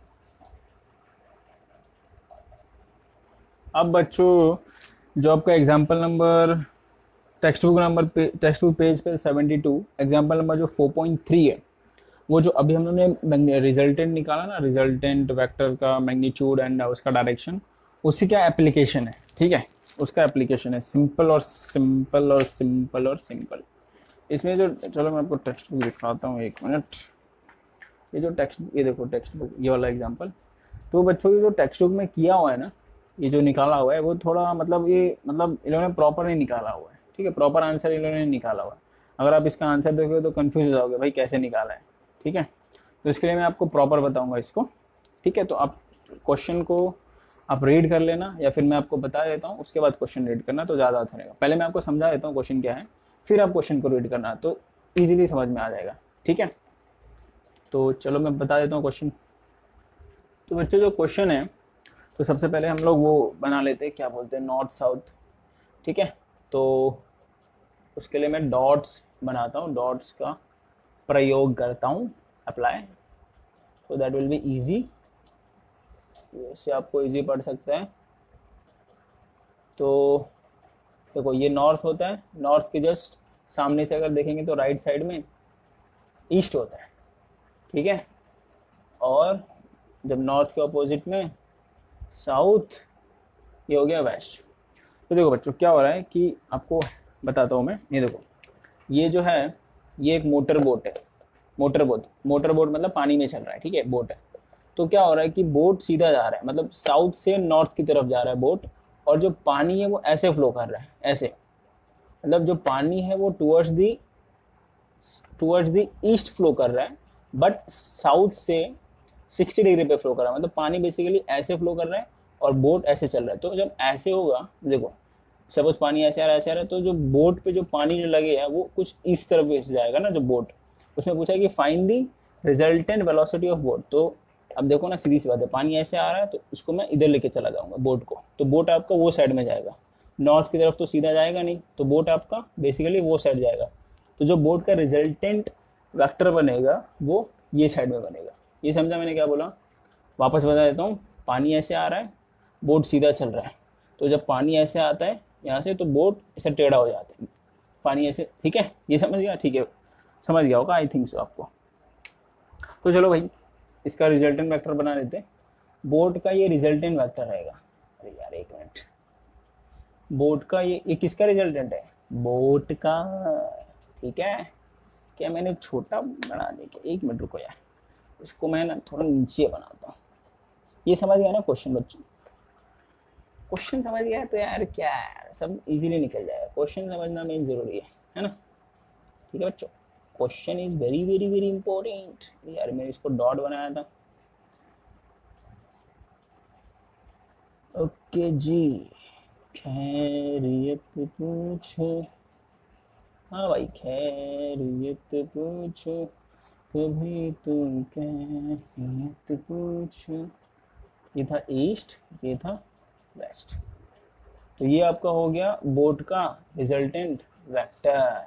ठीक है भाई, अब पानी जो वाटर करंट मतलब पानी का जो फ्लो है वो साउथ से 60 डिग्री पे बन रहा है, साउथ से 60 डिग्री पे ईस्ट की तरफ फ्लो हो रहा है, मतलब ये साइड में, मतलब ऐसे।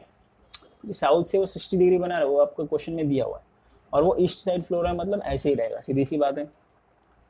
तो ये क्वेश्चन आप रीड कर लो, अभी जाओ रीड कर लो टेक्स्ट बुक में, आपके पास टेक्स्ट बुक है, PDF है तो, या फिर चलो मैं यहीं पे दिखा देता हूँ यार। ठीक है, ये क्वेश्चन रीड किया आपने? अरे क्या यार, दिख ही नहीं रहा है।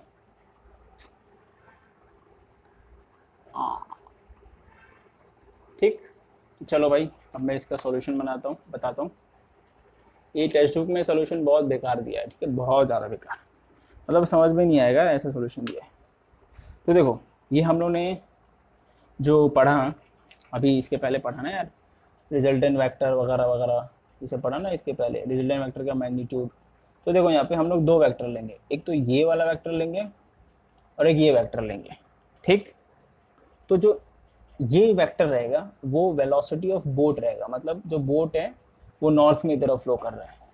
ये तो रिजल्टेंट वेक्टर है इस दोनों का, पानी का और बोट का, ये वाला। और ये जो वेलोसिटी है ये किसकी है? विंड नहीं, करंट की है ना, वाटर करंट। तो इसको मैं क्या लेता हूँ, वाटर करंट को VW ले लो या VC ले लो, बात देखिए। वाटर करंट मतलब पानी का बहाव, वाटर का फ्लो, ये समझा? याद है ना हम लोगों ने यहाँ पे ये B वेक्टर लिया था, ये B वेक्टर लिया था और ये A वेक्टर लिया था, याद आ रहा है? इन दोनों का रिजल्टेंट बीच में था, तो वह ऐसे ही है, ये VB वेक्टर है, ये VC वेक्टर है, दोनों का रिजल्टेंट इधर है बीच में। तो अब हम लोग को क्या निकालना है, क्या निकालना है? इसका direction with respect to velocity of, अपना ये क्या बोलते हैं वाटर करंट, मतलब ये थीटा बेसिकली, ठीक है। और उसका हम लोग को रिजल्टेंट मैग्नीट्यूड, मतलब इसके जो रिजल्टेंट वेक्टर है उसका मैग्नीट्यूड भी निकालना है। ये वेक्टर मैंने लिखा नहीं क्योंकि ये वेक्टर है, वेक्टर मैंने आपको बताया नहीं, ये समझा? ठीक है, तो अब बात करते हैं आगे भाई। तो देखो सबसे पहले हम लोग नेमिंग देंगे इसको।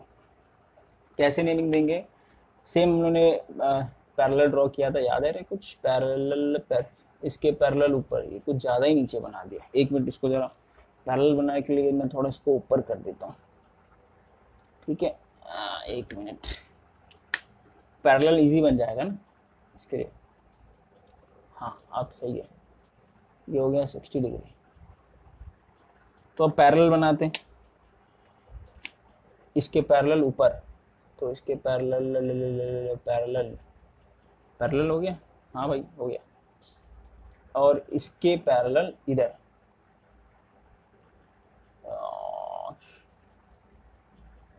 ओके जी, मतलब ये पॉइंट एक मिलता है, ठीक। तो देखो हमें एंगल ये वाला निकालना है, ये वाला, ये एंगल, इसको मैं क्या लूँ, हम लोगों ने यहाँ पे क्या लिया था, अल्फा लिया था ना, तो यहाँ पे भी मैं अल्फा ही लेता हूँ, याद रखना, ठीक है। और जो दो वेक्टर के बीच का एंगल था, इसके पहले वाला याद है? उसको मैं बता देता हूँ डायग्राम बना के वापस। ये दो वेक्टर था, ये रिजल्टेंट था, ये हम लोगों ने अल्फा लिया था, ये पूरा हम लोगों ने थीटा लिया था, दोनों वेक्टर के बीच का एंगल थीटा लिया था। तो यहाँ पे भी दोनों वेक्टर के बीच का जो एंगल है ना, यहाँ पे ये दोनों वेक्टर के बीच का एंगल, इसको मैं क्या लेता हूँ, थीटा। ये दोनों वेक्टर मतलब VB और VC वेक्टर के बीच का एंगल है वो, ठीक है। ये समझ गया गया? ओके भाई। और ये 60 डिग्री है, और ये यहाँ पे जो एंगल बना था इसके ये बीटा था ना, बीटा लिया था हम लोगों ने, याद आ रहा है ना? हाँ बराबर, ठीक है। तो हमें अब क्या निकालना है, अल्फा निकालना है with respect to water current, velocity of water current, और हमें इसका रिजल्टेंट का मैग्नीट्यूड निकाला है। चलो मैं एक बहुत बार क्वेश्चन बता दिया शायद, अब हम लोग सॉल्व करते हैं इसको। तो देखो आपको पता ही है इसमें जो मैग्नीट्यूड दिया है, वेलोसिटी ऑफ बोट कितना दिया है भाई, इसका मैग्नीट्यूड बताओ बताओ बताओ बताओ बताओ, कितना दिया है? वेलोसिटी ऑफ बोट जो दिया है वो है 25 किलोमीटर पर आवर। तो इसको आप क्या करो, आप इसको किलोमीटर पर आवर में रहने दो, कि VC जो है वो भी आपका किलोमीटर पर आवर में दिया है। तो देखो दोनों का यूनिट तो सेम ही है ना, दोनों का यूनिट सेम है। अगर ये मीटर पर सेकंड में दिया रहता तो हम लोग इसको मीटर पर सेकंड में कर देते, बट दोनों का यूनिट सेम है, तो अब सेम यूनिट लेके चलो, सेम यूनिट लेके चलते हैं। तो ये दोनों आपको पता है। अब इन दोनों के बीच का मेन इशू है कि एंगल कितना है भाई, किन दोनों के बीच का, VB और VC के बीच का एंगल कितना होगा। तो आपको पता है ये लीनियर पेयर का एंगल कितना होता है। अगर मैं बात करूँ ये एंगल अगर मैं इसको सेंटर ले लूँ तो ये 180 होता है, 180 होता है। तो यहाँ पे 60 डिग्री तो चला गया, तो ये हो जाएगा 180 माइनस 60 दैट इज 120 डिग्री। मतलब जो ये इतना एंगल रहेगा वो होगा 120 डिग्री, क्योंकि ये 60 डिग्री तो इधर चला गया। ठीक है, समझा आपको? तो ये जो थीटा रहेगा पूरा यहाँ से लेके यहाँ तक, ये रहेगा आपका 120 डिग्री। समझ गया क्या ना? ये 120 प्लस 60 करो तो पूरा 180 मिलता है लीनियर पैर। ठीक है, तो भैया ये समझ में भी आ गया। ओके जी, मतलब यहाँ पे जो थीटा है वो है आपका 120 डिग्री, 120। ठीक है भाई, ये भी समझ में आ गया। अब हम लोग रिजल्टेंट वेक्टर का फॉर्मूला लगाते हैं। फॉर्मूला मैंने बोला था वेरी वेरी इंपॉर्टेंट, तो आपको याद होना चाहिए यार। ये हो गया V B square, A square था ना यहाँ पे, B square, vector A square vector B square, उसका मैग्नीट्यूड, नॉट वेक्टर, उसका मैग्नीट्यूड का। हम लोग कभी भी आंसर वगैरह निकालते तो मैग्नीट्यूड निकालते ज़्यादातर, और अगर डायरेक्शन में निकालना रहता है तो आई जे के वगैरह लगाते हैं। ठीक है, आई जे के बताने के लिए कि वो एक्स वाई डायरेक्शन में। प्लस क्या था बताओ भाई, 2 इंटू ए बी था, तो 2 V B V C cos theta था यहाँ पे, याद आ रहा है ना? कॉस थीटा था, ना कि अल्फा ना बीटा था, यहाँ पे थीटा था, मतलब ये वाला एंगल, दोनों वेक्टर के बीच का एंगल। ठीक, ओके जी। बस आपको सारा वैल्यू दिया है, बस वैल्यू लगाना है यार। 25 square, 25 25 ton ton ton ton. इसको मैं छोटा कर दूँ क्या? वैसे भी इसका कुछ काम नहीं है वेस्ट का। ये हो गया कॉस 120 डिग्री। ठीक, अब देखो कॉस 120 कैसे निकालेंगे हम लोग। बहुत ही आसान है भाई, बहुत ही आसान। आपने ट्रिग्नोमेट्री पढ़ा होगा। हाँ भाई पढ़ा है ना? आप बोलोगे हाँ भाई पढ़ा तो है यार, बट याद तो नहीं आ रहा है। तो कॉस 90 डिग्री, कॉस 120 को मैं क्या लिख सकता हूँ? कॉस 90, मैं सिर्फ कॉस की यहाँ पे बात कर रहा हूँ, कॉस 90 प्लस 30 डिग्री लिख सकता हूँ, है ना? तो जो ये ट्रिग्नोमेट्री की एक प्रॉपर्टी होती है, आपको पता है? पता है कि नहीं पता है? 90 को मैं क्या लिख सकता हूँ? π/2। यस, π/2 भी लिख सकता हूँ 90 को। तो cos π/2 प्लस 30, ये ट्रिग्नोमेट्री की प्रॉपर्टी है, आप 11th में ही पढ़ोगे, मैथ्स में। शायद 11th में पहले को पढ़ा दिया गया है कि पता नहीं, लेकिन एक प्रॉपर्टी है, याद रखना आप। cos 90 प्लस 30 क्या होता है? साइन जो है, मतलब ये जो है ये वाला cos, अगर यहाँ पे 90 रहता है तो वो चेंज हो जाता है। किस में चेंज होगा? किस में चेंज होगा? ये चेंज होगा आपका साइन में। ठीक है, साइन में चेंज होता है। तो जब साइन में चेंज होता है, जब यहाँ पे π/2 रहता है तभी कॉस का साइन में चेंज होता है, और साइन का कॉस में चेंज होता है। और साइन यहाँ पे जो भी एंगल रहता है ना 30 डिग्री आ जाता है, साइन 30 डिग्री। लेकिन जब सी रहता है मोस्टली, मतलब कॉस सी बेसिकली कॉस, तो यहाँ पे नेगेटिव भी आता है। मतलब जो ये होगा cos π/2 प्लस 30, वो होगा माइनस साइन 30 डिग्री। तो आपको पता है साइन 30 डिग्री कितना होता है? हाफ। इसको हम ले सकते हैं माइनस हाफ। मतलब cos 120 डिग्री जो मेरा है कितना वैल्यू है? माइनस हाफ है। समझा? ठीक है भाई, समझ गया समझ गया समझ गया, ओके ओके समझ गया भाई। तो इस चीज़ को मैं रफ कर देता हूँ भाई। ओके, तो कितना है वैल्यू मेरा उसका? माइनस हाफ है। चलो भाई, अरे यार इसका स्क्वायर भी तो करना है। 25 का स्क्वायर कितना होता है? 625। ठीक है यार, ये कैमरा को क्या हो गया बार बार? 25 का स्क्वायर हो गया 625, प्लस 10 का स्क्वायर हो गया 100, प्लस ये करोगे 50, 25 टू जा 50, 10 जा 500, और ये हो गया बराबर है ना 500, 50 10 जा, ये हो गया माइनस हाफ कॉस 120 का। ठीक ठीक ठीक है भाई, ठीक है ठीक है ठीक है।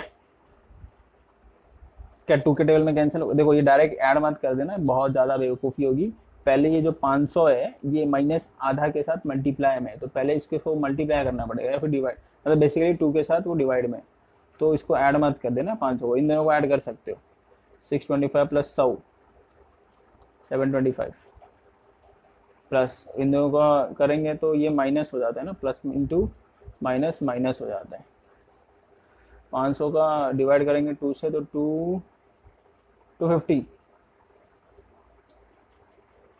तो माइनस करो भाई 5, 12 माइनस 5 7 5 7 5 4 ये हो गया 6 यार 475 है। ठीक है, तो भाई चलो 475 का स्क्वायर रूट निकालते, देखते हैं कितना। स्क्वायर रूट आपको मैंने शायद इसके पहले वाले लेक्चर में बताया कैसे निकालते हैं। तो स्क्वायर रूट अगर निकालते हैं तो ये याद है ना, स्क्वायर रूट पहले लास्ट के 2 नंबर का एक करने का, फिर बार लेने का, और यहाँ पे ऐसा नंबर लेने का कि जो एक ही नंबर 2 बार मल्टीप्लाई होता है, मतलब 2 2 जा 3 3 जा ऐसा, तो 2 2 जा ये 4 हो जाएगा ना, कम ही होना चाहिए बेसिकली, जो 4 नंबर है उससे कम ही होना चाहिए, क्योंकि ये एक ही नंबर पे बार है, तो ये एक ही नंबर आप पहले कंसिडर करोगे। यहाँ पे ऐड करते हैं अपन, 2 + 2 4 हो जाता है, ये 0 हो जाएगा माइनस, ये 75 यहाँ पे आ जाएगा, तो 42 2 जा करेंगे तो, क्योंकि यहाँ पे भी 2 यहाँ पे भी 2 लेना पड़ेगा, तो 42 2 जा करते हैं तो कितना आता है, 2 2 जा 4 84 हो जाता है, ज़्यादा उससे बड़ा हो जाएगा। तो 41 1 जा लेंगे अपन, 1 1 जा 1 ऐड करेंगे यहाँ पे, तो ये 42 हो जाएगा, ये क्या होगा 41 होगा। अब आगे आपको 2 2 0 लगाना पड़ेगा। ठीक है, तो ये होगा आपका माइनस 4 3 7, हाँ 4 3 7 होता है भाई। फिर आप क्या करो, 21 पॉइंट में भी आएगा, सीधी सी बात है 21। अब आपको हमेशा 2 2 0 लेना पड़ता है। ठीक है, मतलब ये 34 आया, यहाँ पे आपको 2 0 लेना पड़ेगा, क्योंकि हमेशा 2 2 नंबर से राइट साइड से आप चलते तो 2 2 नंबर पे बार लगता है ना, इसके लिए 2 2 0 लेना पड़ेगा। तो इसको आप 7 सा कर दो, यहाँ पे भी 7 लिख दो, तो ये 7 ऐड हो जाएगा यहाँ पे, तो 47 4 2 7 7 जा करोगे आप, तो 49 7 14 18 7 28 29 29 89 29 89, क्योंकि इसके आगे 4 2 8 इंटू 8 करोगे तो इससे बड़ा नंबर आएगा। तो वैसे 0 0 तो आएगा नहीं, ये पॉइंट में चलते जाएगा, वो तो कुछ पॉइंट में आते जाएगा। अब देखो 21.7 जब यहाँ पे आ ही गया है, तो इसको क्या मैं 22 लिख सकता हूँ अप्रॉक्स। ठीक है ना, 22 लिख देता हूँ। तो जो आपका स्क्वायर रूट आया है इसका अप्रॉक्स आपको लिखना है, अप्रॉक्स, क्योंकि 0.7 है ना, 0.2 रहता तो बात अलग रहता। तो 0.7 मतलब 22 आपका आ गया। तो इसका जो आंसर आएगा वो कितना आएगा,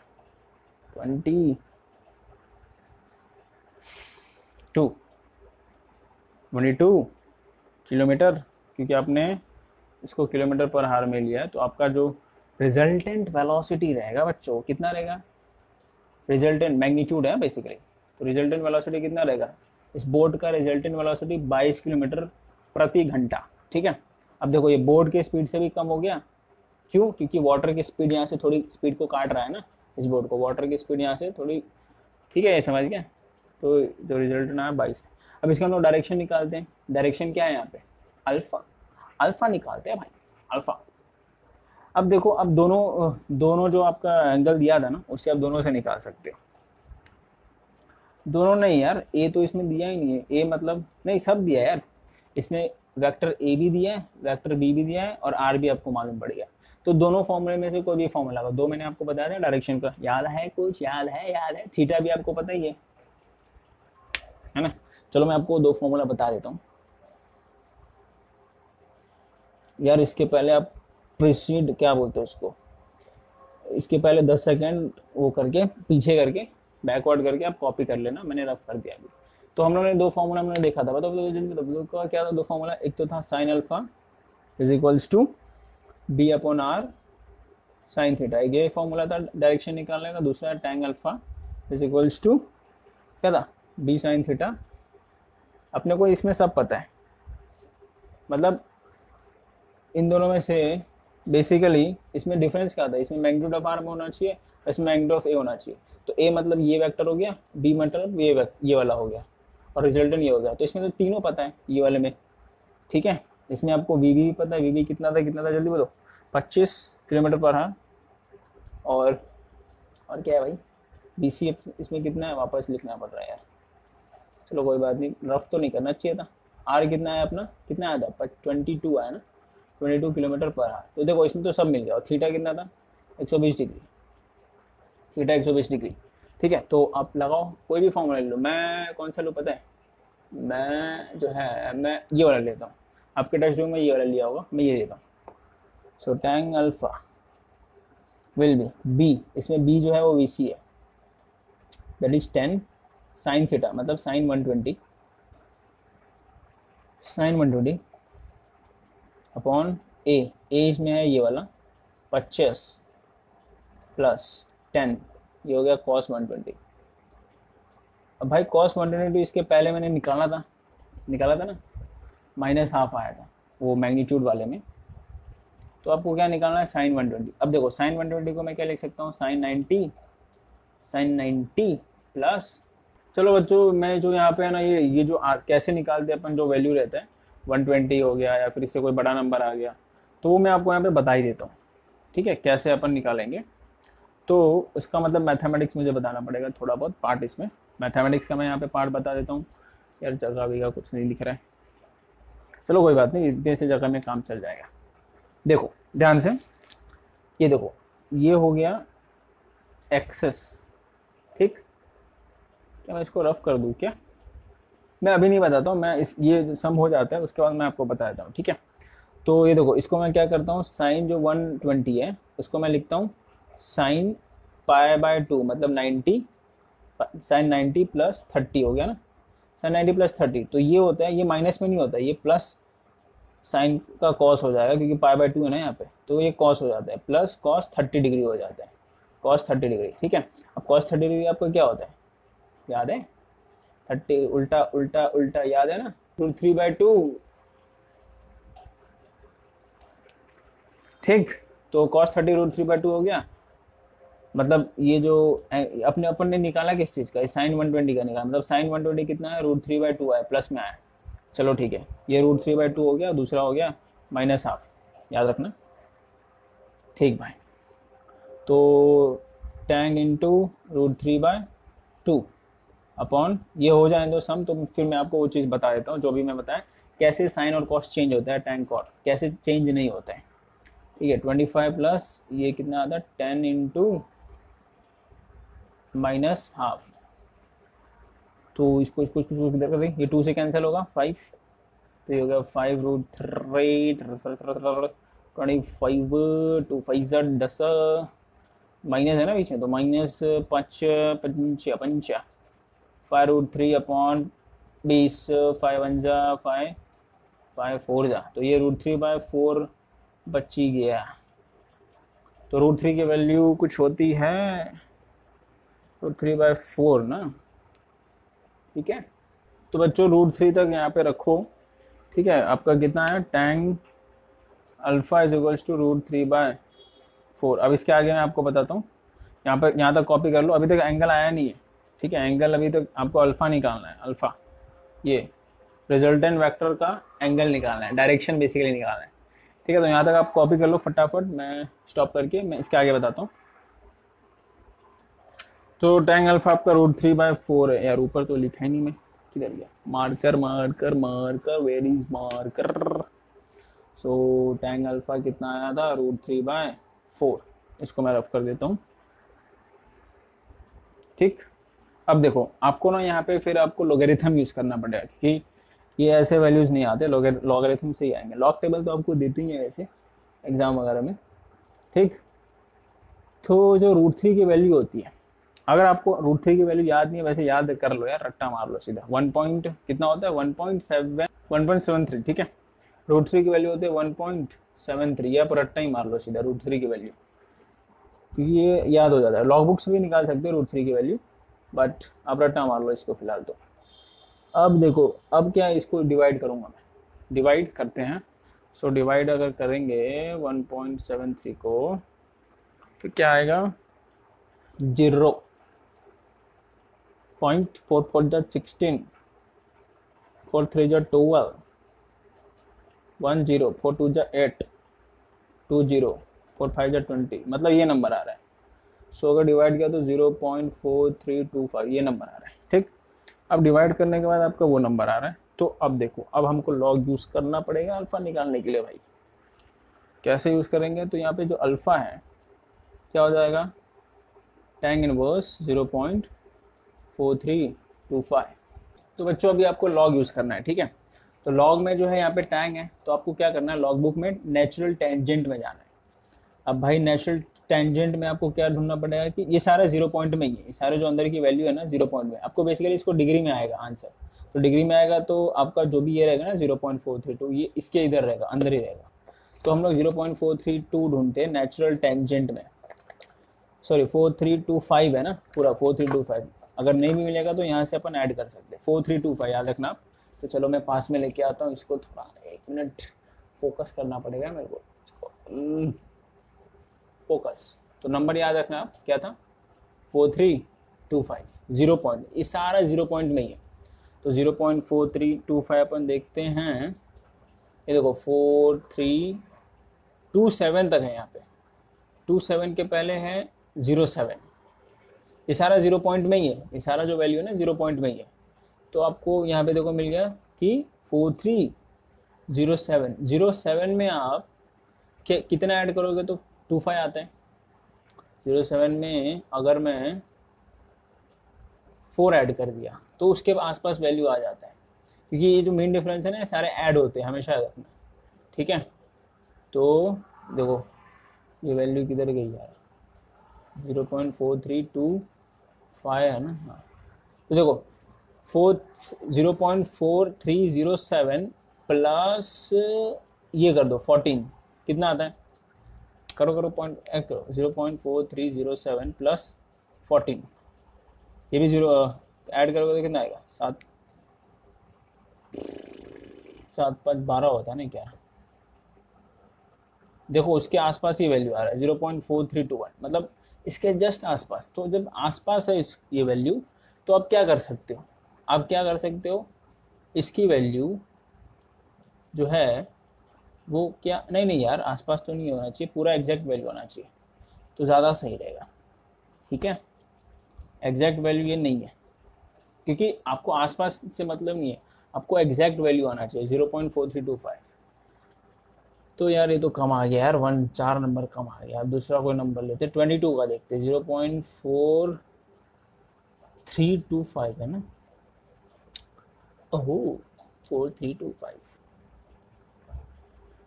ओके ये भी नहीं होगा, 4325 किसी के आसपास दिख रहा है, 4224 तक दिख रहा है, 4327 भी दिख रहा है, तो ये भी तो 2 आसपास ही है साला, है ना भाई।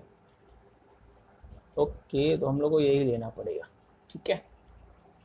तो बच्चों हम लोग क्या करेंगे, ये जो नंबर है ना किधर गया, ये 0.4327 ले लेंगे, ठीक है, क्योंकि ये ज़्यादा नहीं है, ये 0.2 ही ज़्यादा है, मतलब बहुत 2 ही ज़्यादा है ना। वो हम लोग का जो वैल्यू आया था वो आया था 0.4321 आया था, तो ये तो 4 ज़्यादा था ना गैप।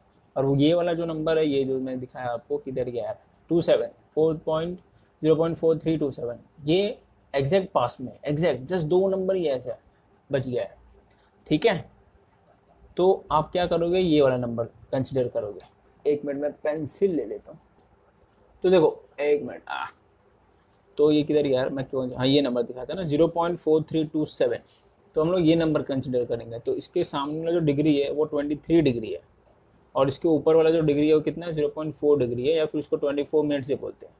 तो ये दोनों में से किसी को भी ऐड कर दो, तो मैं क्या ऐड करूँगा 23 डिग्री प्लस 0.4 डिग्री, ये समझा, क्योंकि ये जस्ट पास में, ये 25 है यहाँ पे 27 है, बस ज़्यादा फर्क नहीं है, ठीक है।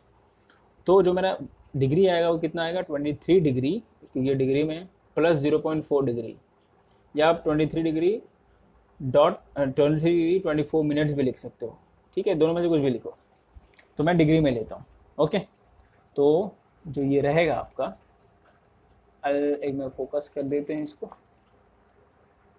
ठीक। तो जो अल्फा आएगा आपका,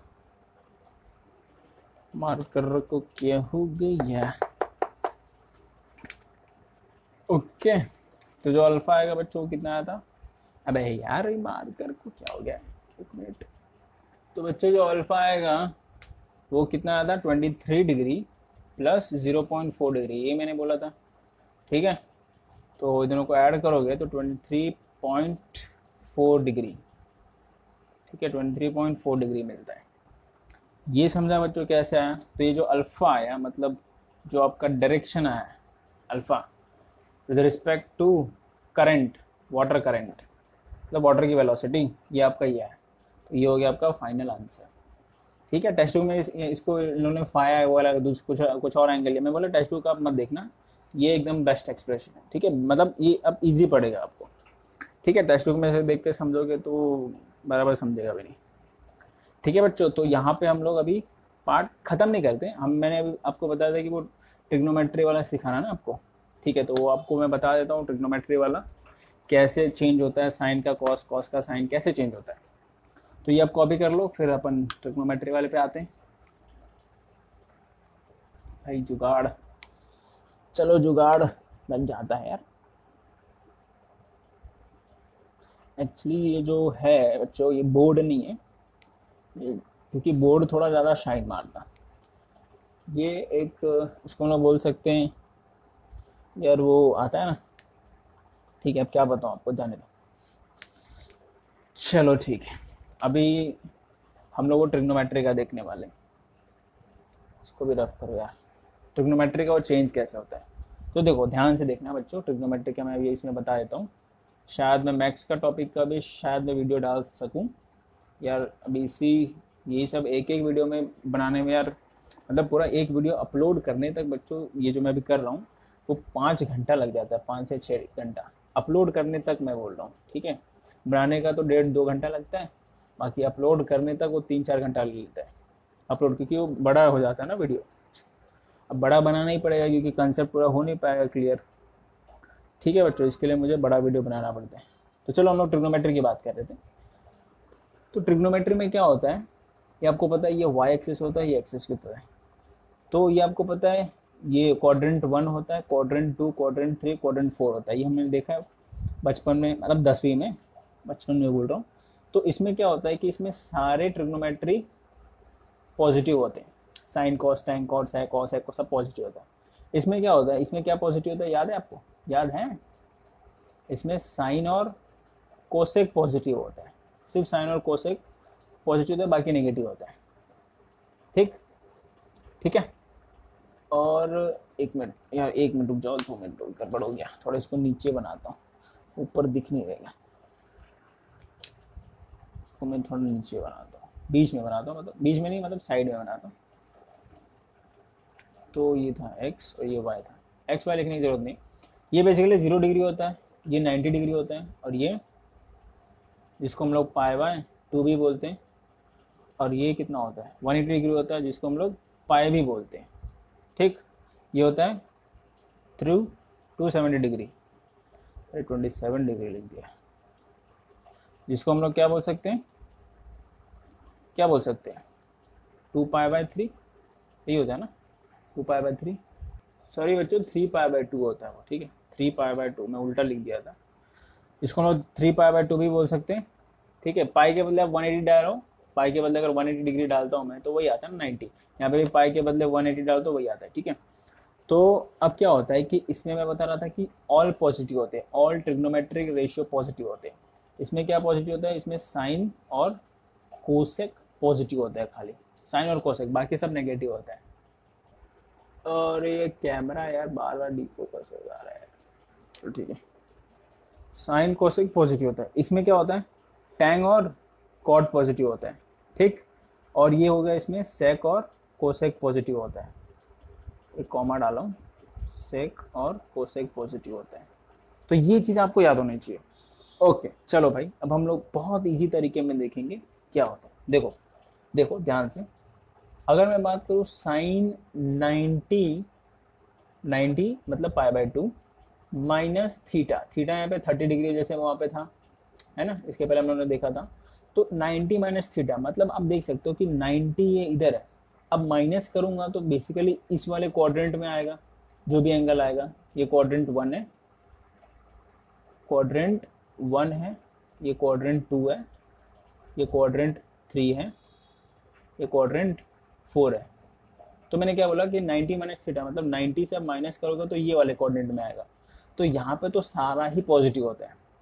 अब आपको ये देखना है कि यहाँ पे तो सारा पॉजिटिव होता है, चलो मतलब जो भी आंसर आएगा वो पॉजिटिव में आएगा, जो भी वैल्यू आएगी। अब आपको देखना है कि ये क्या है, 90 है, तो हमेशा जो 90 रहता है ना उसमें चेंज हो जाता है, मतलब साइन का क्या चेंज होता है, कॉस होता है, कॉस थीटा हो जाएगा।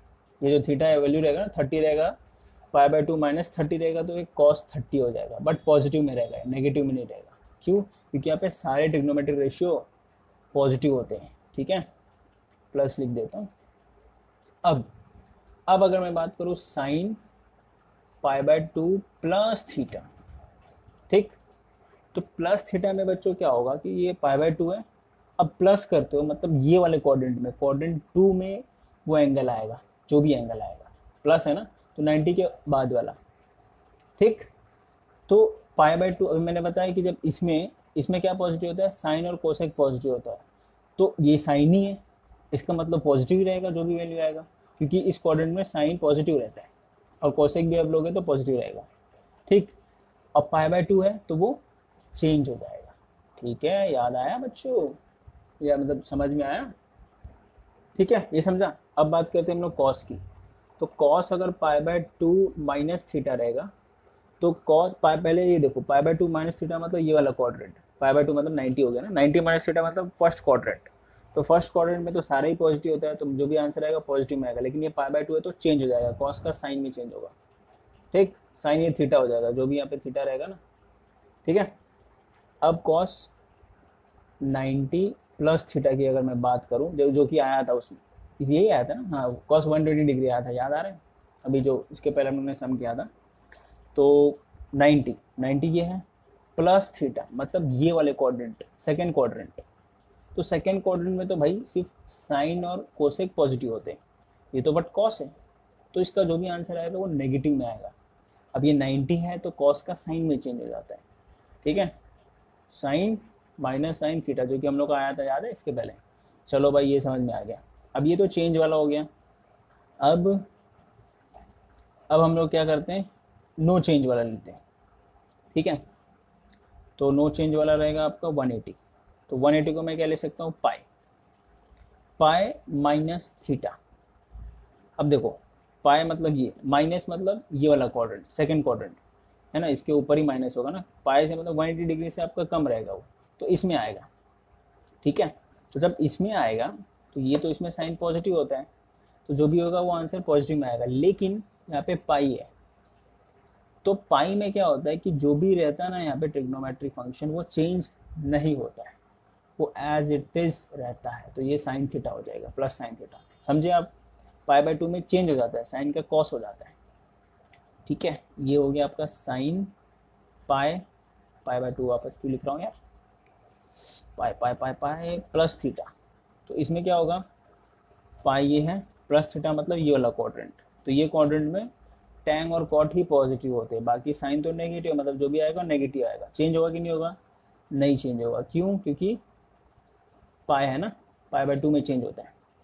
सिमिलरली कॉस की बात करूँ, कॉस पाई माइनस थीटा, तो ये एंगल पाई माइनस मतलब सेकेंड क्वाड्रेंट, पाई माइनस मतलब इसके ऊपर एंगल जो भी रहेगा 180 से कम रहेगा और 90 से ज़्यादा रहेगा, क्योंकि यहाँ पे 90 दिया रहेगा, अगर ज़्यादा रहेगा तो। ठीक है, मतलब 90 रहेगा तो इसमें दिया रहेगा बेसिकली, सीधी सी बात है। तो 180 माइनस मतलब ये वाला क्वाड्रेंट, इसमें क्या होगा, माइनस होगा, क्योंकि इसमें सिर्फ साइन और कॉसेक पॉजिटिव होते हैं, तो जो भी वैल्यू आएगा माइनस कॉस थीटा, चेंज नहीं होगा। क्यों? पाई है ना, पाई में नहीं चेंज होता है। और क्या ले लो, एक और हो गया, ये पाई प्लस थीटा ले लेते हैं। ठीक, तो पाई पाई ये है प्लस थीटा मतलब ये वाला क्वाड्रेंट, इस वाले क्वाड्रेंट में टैन और कॉट ही पॉजिटिव होते हैं, कॉस पॉजिटिव नहीं होता, तो ये भी माइनस कॉस थीटा, कॉस ही रहेगा। क्यों? क्योंकि पाई है। ठीक है, अब एक और एग्जांपल लेता हूँ यहाँ पे मेरे बच्चों। अगर मैं बात करूँ कॉस,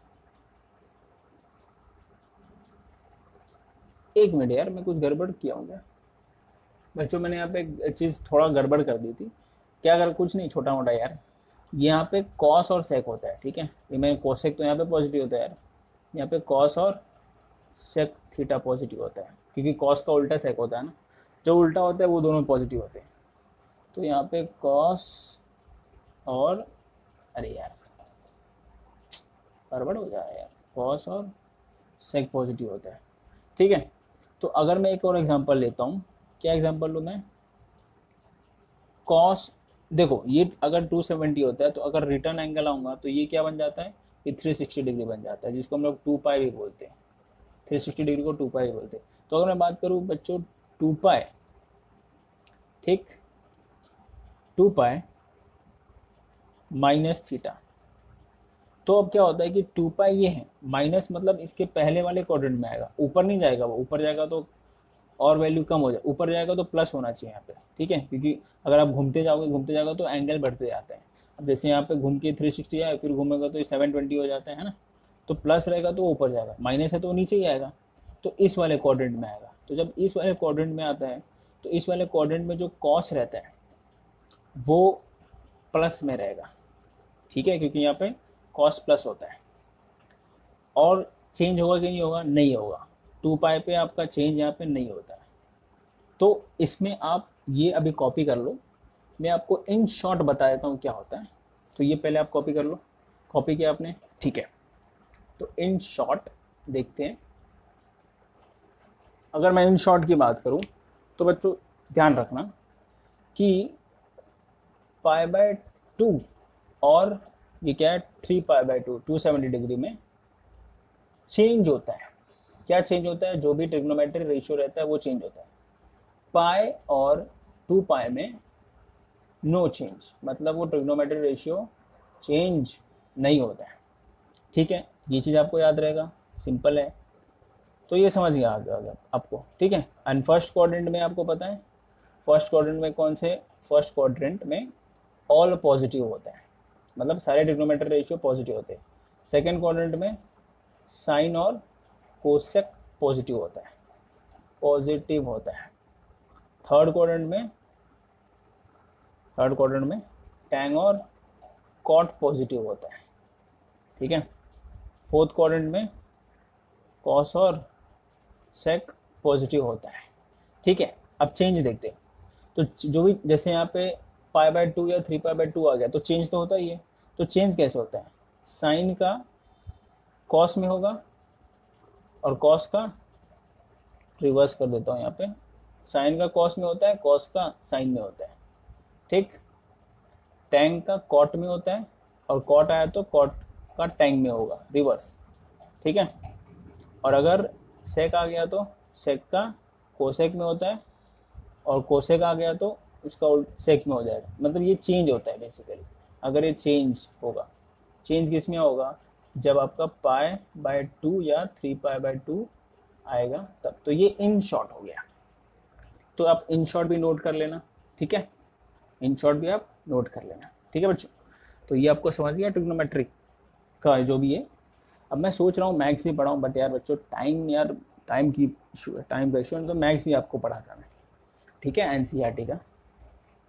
तो इसको आप कॉपी कर लो बच्चों, ठीक है, स्टॉप करके।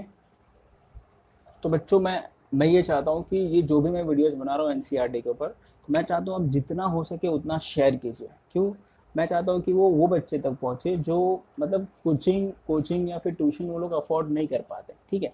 तो आप जितना हो सके उतना आप शेयर कीजिए, ठीक है। उनको बोलिए सब्सक्राइब भी करें, सब्सक्राइब करना बहुत ज़रूरी है कि मैं जल्द से जल्द चाहता हूँ कि यार मेरा 100 के सब्सक्राइबर पूरा हो जाए, ठीक है। तो मुझे एक मतलब मोटिवेशन भी मिलता रहेगा। और आप कमेंट भी कीजिए, ठीक है, कमेंट कीजिए कैसा लगा आपको, कैसा नहीं लगा, ठीक है। आप कुछ सजेशन वगैरह हो सकते हैं तो आप दे सकते हैं उसमें।